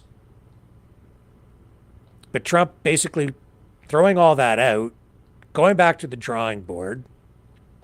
But as you can see, it's not just a simple matter of turning it on or off. And what the ultimate goal here for Trump has been is what he wants to do is build a pipeline system to siphon off water from the Columbia River and then have it pumped down to California.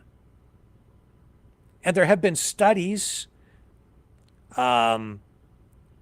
to see if that's feasible. And yeah, you could do it. I mean, you can do incredible things like build the Suez Canal or the Panama Canal. You can do that stuff, or you can, I mean, at one point, you maybe aren't, a lot of people maybe are not aware of this, but there was a time when they actually turned off Niagara Falls.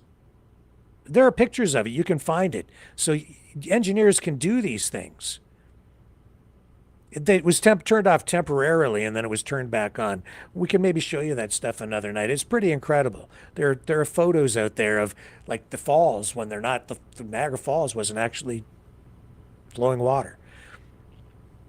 But water management is a really serious thing because it isn't just about taking as much as you want or siphoning off without any consequences. There are environmental concerns because if you take too much, you can upset the ecosystem. You could kill off the salmon population, which is a food source, and could be a violation of indigenous rights. There are hydroelectric dams set up. It's also about flood control, controlling the flow of water to make sure that cities don't get flooded out.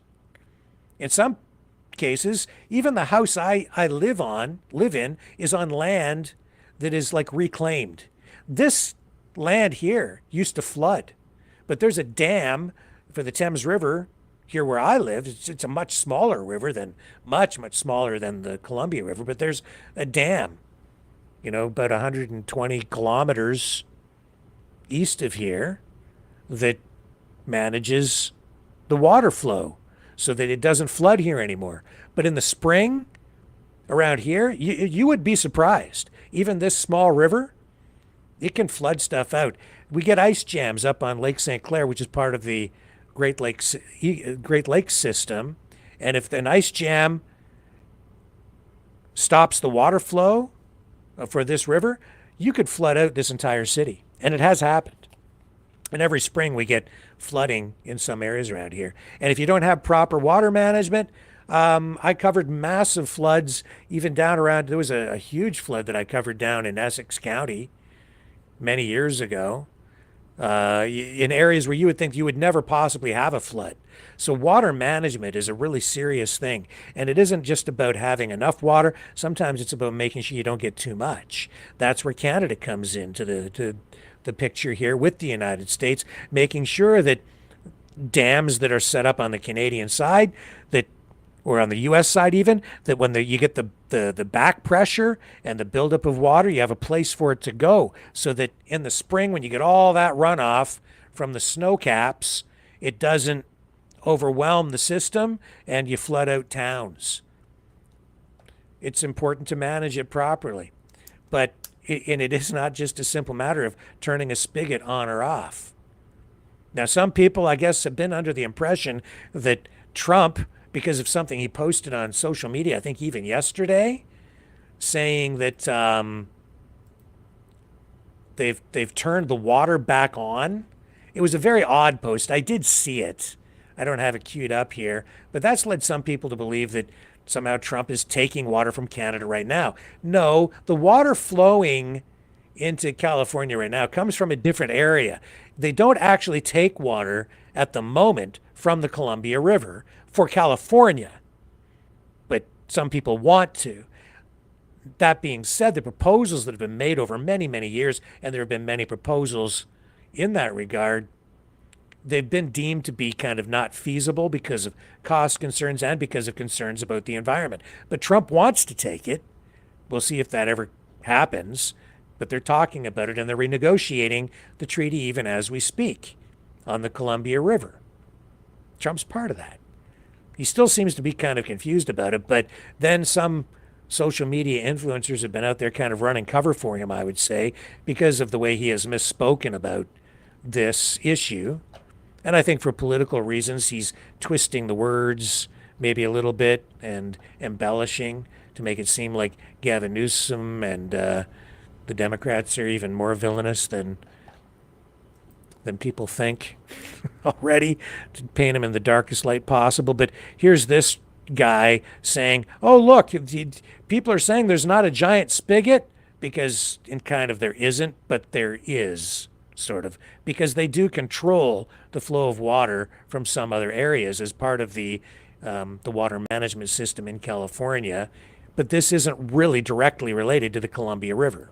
So you know how all the journalists and the Democrats, when President Trump has been talking about the water situation here in California, and he talks about a giant spigot that you can turn to send more water from the north to the south, and they say, what's he talking about? He doesn't understand. There's no giant spigot. Well, there is actually, and I'm standing right in front of it. There it is, over my shoulder. It's called the C.W. Bill Jones Pumping Station, federally owned. Let's give it a simpler name. That is the Trump pump. And when he was president the first time around, President Trump ordered more water to be pumped from this pumping station, which has 6 giant pumps that lift up water from the Sacramento-San Joaquin Delta and sends it south in the Delta-Mendota Canal. And President Trump ordered more water to be pumped here and sent south. So just up that road where I was at the Trump pump, you come to this. It's the entrance to the Harvey O. Banks Delta Pumping Plant, which is part of the state water project. You could think of this as Gavin's pump. This sends water into the California Aqueduct, which is the state-owned part of the system. And guess what happened the last time when President Trump said more water should be sent in the federal system? California said less water should be sent into the California Aqueduct through these pumps here. They retaliated by restricting the amount of water. Unbelievable. Why do they do that? Exactly as President Trump's been saying, to protect fish. Well, let's hope this time they have more common sense, and when President Trump orders more water to be sent through the federal Delta-Mendota Canal, the jokers in charge of California don't send less water through the Gavin pump here at the Banks pumping station.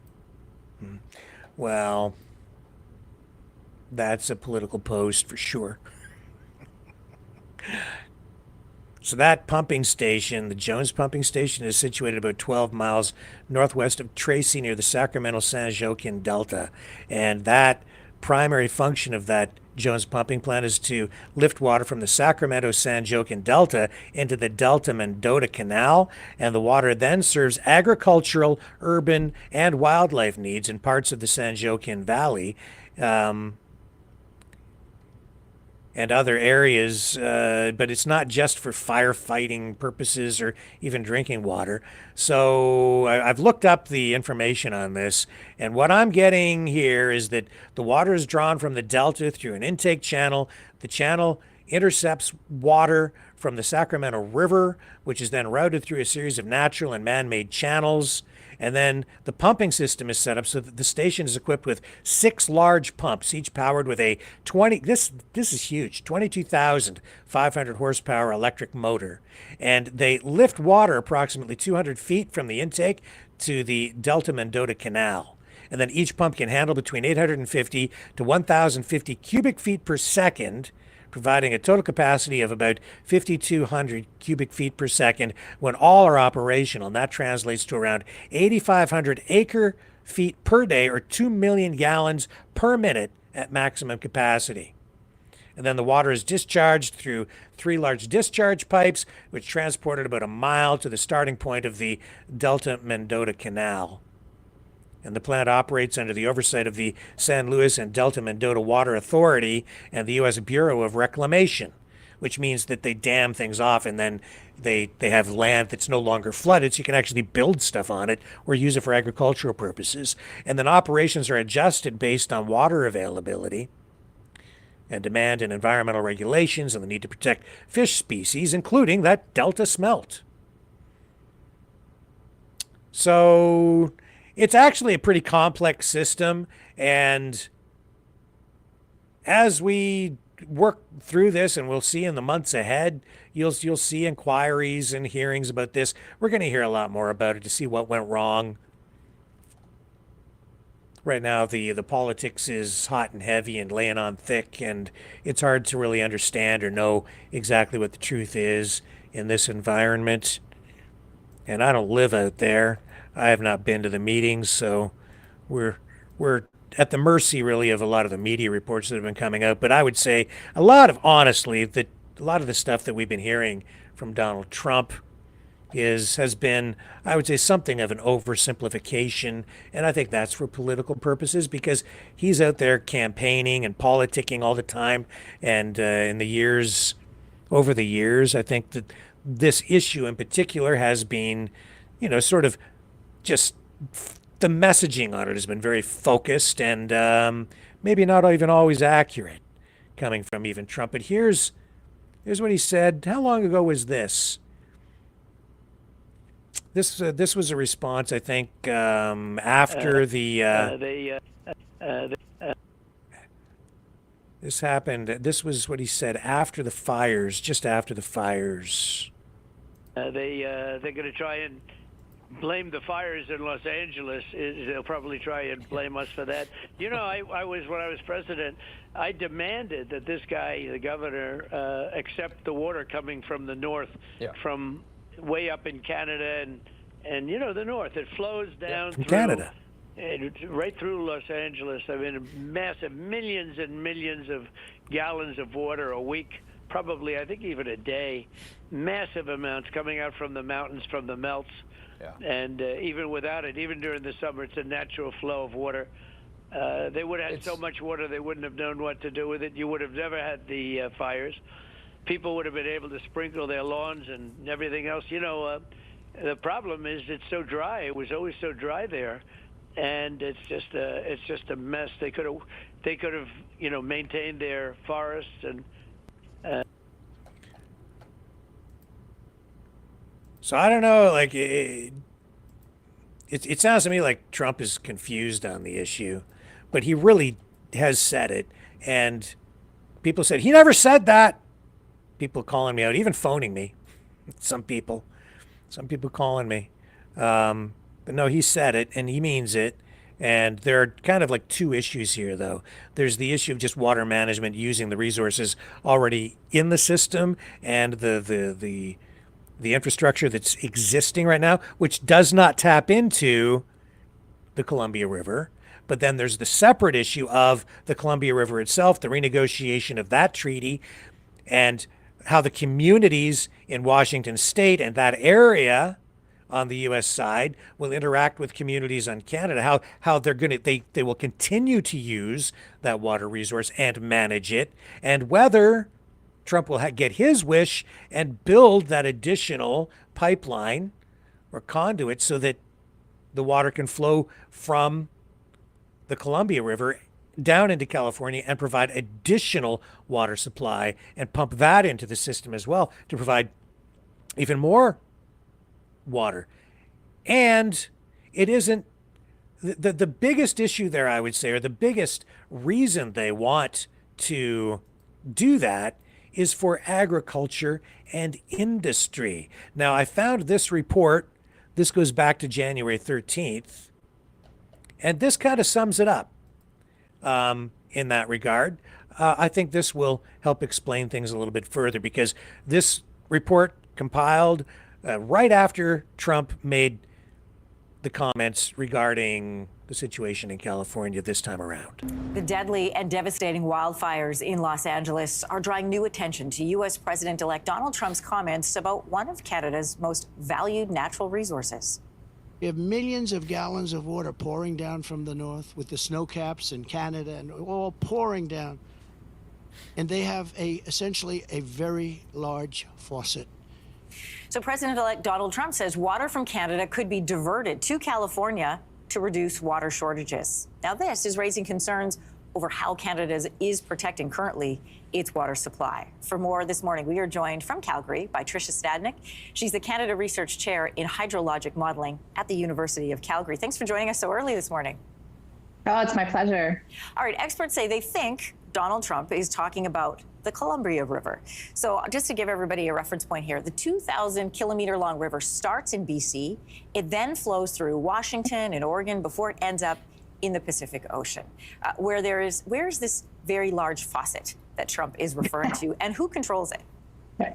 Yeah, so actually there is no faucet at the moment. What he's referring to is the fact that the the power of the river, the water in the river, could be harnessed before it reaches the Pacific Ocean.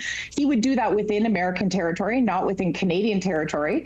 And he's talking about building, which doesn't exist currently, a diversion pipeline to take the water to the drier parts of California.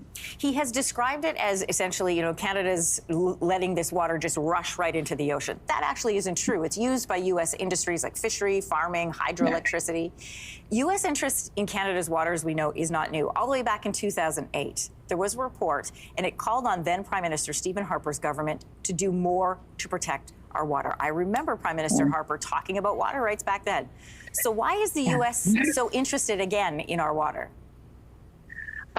Honestly, it's about developing the American economy. And this means investing in growth, both for population in terms of water supply, but also in terms of critical industries such as Silicon Valley. It takes water to run those supercomputers as well as agriculture.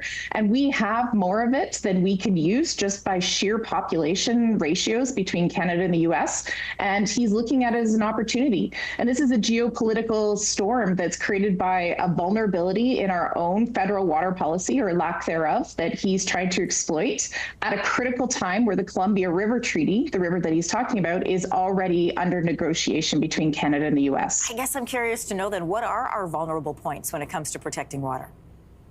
Yeah, so water is actually handled at the provincial and territorial level in Canada, not unlike healthcare is handled, which basically means that each province speaks for its own water. So in the case of the Columbia River, it resides in BC. So it's the BC government that basically controls the water and controls what happens in the Columbia River and speaks for the water treaty between Canada and the US. Canada urgently needs a national priority, policy, directive, and mandate in order to be able to deal with water at the federal level when it comes to federal politics such as this, such as the U.S. being interested in our transboundary water. I want to ask you about Trump has only doubled down on these 51st state comments. This is ahead of his inauguration, happens next Monday, as a reminder to everybody. What role do our natural resources, like water, play into that? A huge role from my perspective. This is a play for power, not only in terms of access to water, but access to resource in total. And it's linked to the Greenland comments, and it's also linked to the fact that the Trump administration is well aware, even though they don't have policy on climate change, that climate change is opening up new opportunities for them in the Arctic. And there's a wealth of resources in the Canadian Arctic that they're interested in. Fascinating conversation, and the time is ticking to have the treaty updated. I mean, we've got a week left. So are you hopeful that this will happen before he takes office? So right now we have an agreement in principle. He has said publicly that he intends to abandon that and start from scratch. So no, not so hopeful at this point, but I hope that our federal government will respond appropriately. Yeah, well, he had said that about NAFTA and definitely did the rip up. So we'll have to wait and see what happens there. Lots of waiting and seeing until next Monday. Tricia Stadnick, Canada Research Chair in Hydrologic Modeling at the University of Calgary. Great conversation this morning. Thank you. Thank you. And indeed, we are going to go back to the drawing board on that one, because Trump does have his eyes on our water. The United States always has. It's nothing really new. So he's expressed, a desire to divert that water from that river down into California. And there's big money involved there, right? Industry, agriculture. I mean, you've got, the wine industry, the grape growers, and California, they need irrigation. They need water. They really do. It's vital. And then you've got the cities, the big cities, huge population down there. And as part of that, you have wildfire management as well. So it's not simple. It's not just turning a spigot on and off, as even though that other live streamer guy is, again, I think he's running cover for Donald Trump because of the comments made. To just say, oh, look, there's the spigot that he mentioned. It's right over there. Sort of.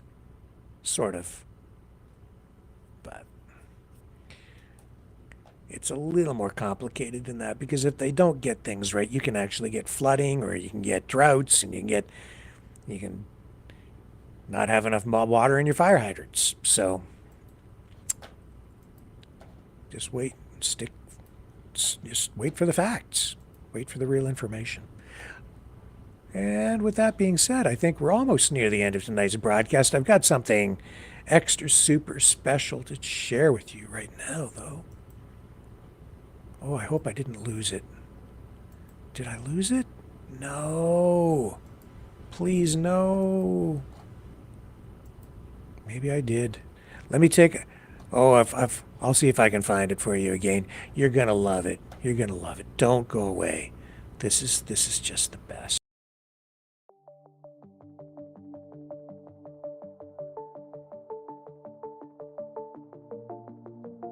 Greetings, brave Mavericks. Our quest for truth continues. We go beyond fake news. Together we expose propaganda. Together we pull others out of rabbit holes. We are maverick thinkers. We are all unique individuals. Defenders of individual rights and freedoms. Credible. Trusted. Grounded in reality. Maverick News. Maverick News. Defending free speech. Free speech. Donate at freedomreporters.com. Do it now. Tomorrow may be too late. Maverick News. The world is watching.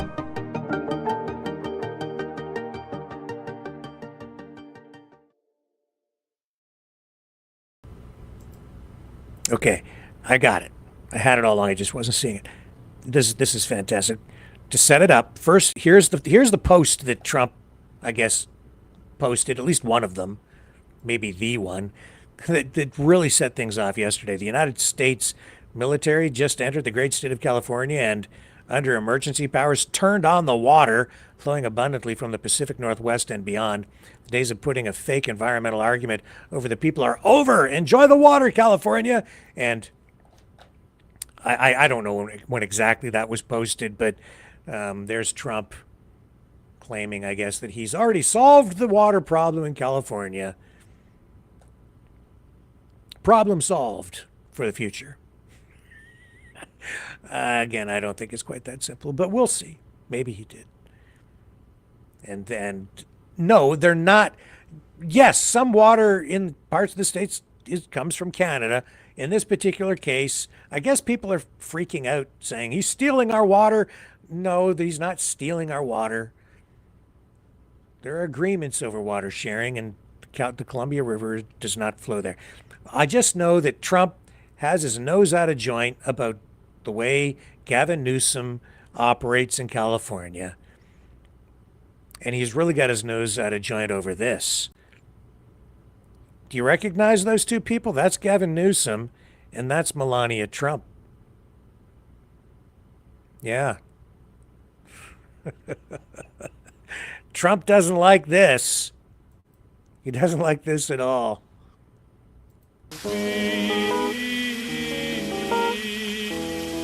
Don't you take the music down? That's just it's fake. That's artificial intelligence. It shows you how powerful it is. Does that not look real, though? Does that not look real? So that's going viral online. Melania Trump and Gavin Newsom making out on the at the airport. Actually, that was video of Gavin Newsom. He was actually meeting Donald Trump, but they've replaced Donald Trump with Melania, and then they did that. Oh man, looks very real. Raises a lot of issues, doesn't it? When you see stuff that looks that realistic, you can't tell. They can convince you of a lot of things. They can create a whole reality for you and tell you that it's real when it's not real at all. So totally fake, an example of AI, and in this case, it's driving Donald Trump nuts. The posts I've seen say Trump wants this banned from the internet. I don't know if it's true. He might not even be aware of it, but it's funny. I'm sure they're hoping he sees it if he hasn't already. Well, folks, that kind of brings us to the end of tonight's broadcast. We'll be back tomorrow at 7 p.m. Eastern. What am I going to leave you with tonight? Oh, yeah, well, since Trump is still on about the tariffs and 51st state and the issue over Denmark remains up in the air and he still wants to move into Panama. Oh, yeah, and you know what he's doing down there? They're launching investigations into the activities down in Panama, by the way. I think to justify possibly even a military intervention to reclaim the canal. So we'll see how that plays out. And there's a lot of other stuff happening too, which we will dig into more tomorrow night, as I say, 7 p.m. on the flip side. Until then, here's MAGA Mars.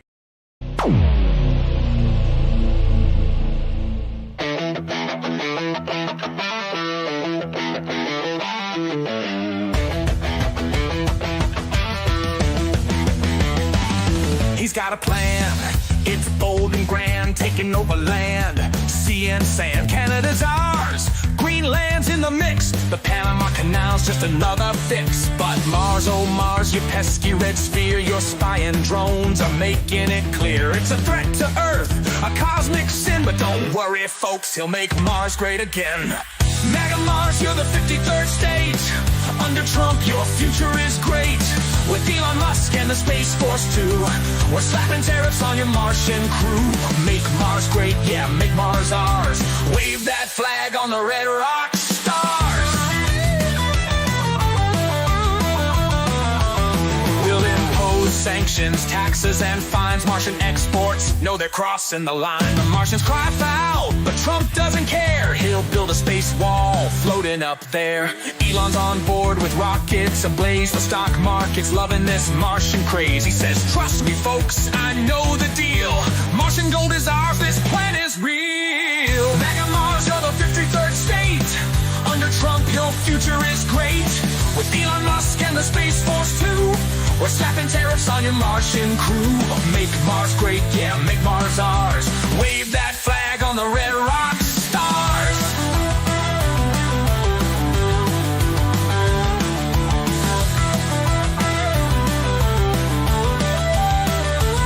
Yeah, Mars hotels with golf resorts, intergalactic trade reports, a MAGA dome where Martians bow. We've got the best Martians, Trump says now. Fake news claims the plan's absurd, but Trump tweets back, it's the final word. Martian drones not on my watch. Space Force ready to kick it up a notch. MAGA Mars, you're the 53rd state. Under Trump, your future is great. With Elon Musk and the Space Force too, we're slapping tariffs on your Martian crew. Make Mars great, yeah, make Mars ours. Wave that flag on the red rock stars. So buckle up for the Martian fight. Trump's taking over the Martian night. It's all for freedom, it's all for the win. Oh, say, can you see? He'll make Mars great again.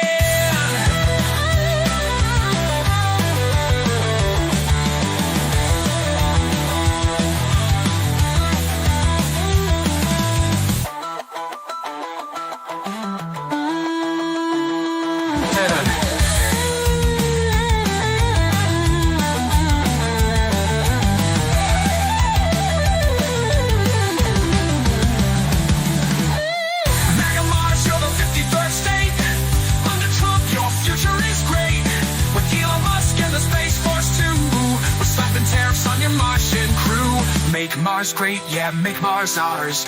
Wave that flag on the red rock stars.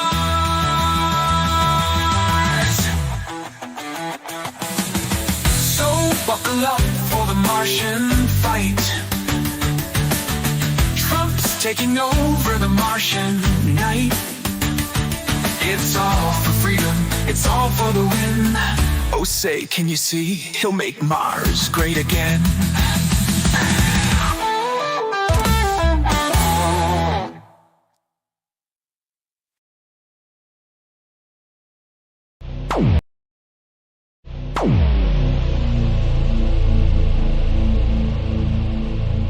This has been a Maverick Multimedia production.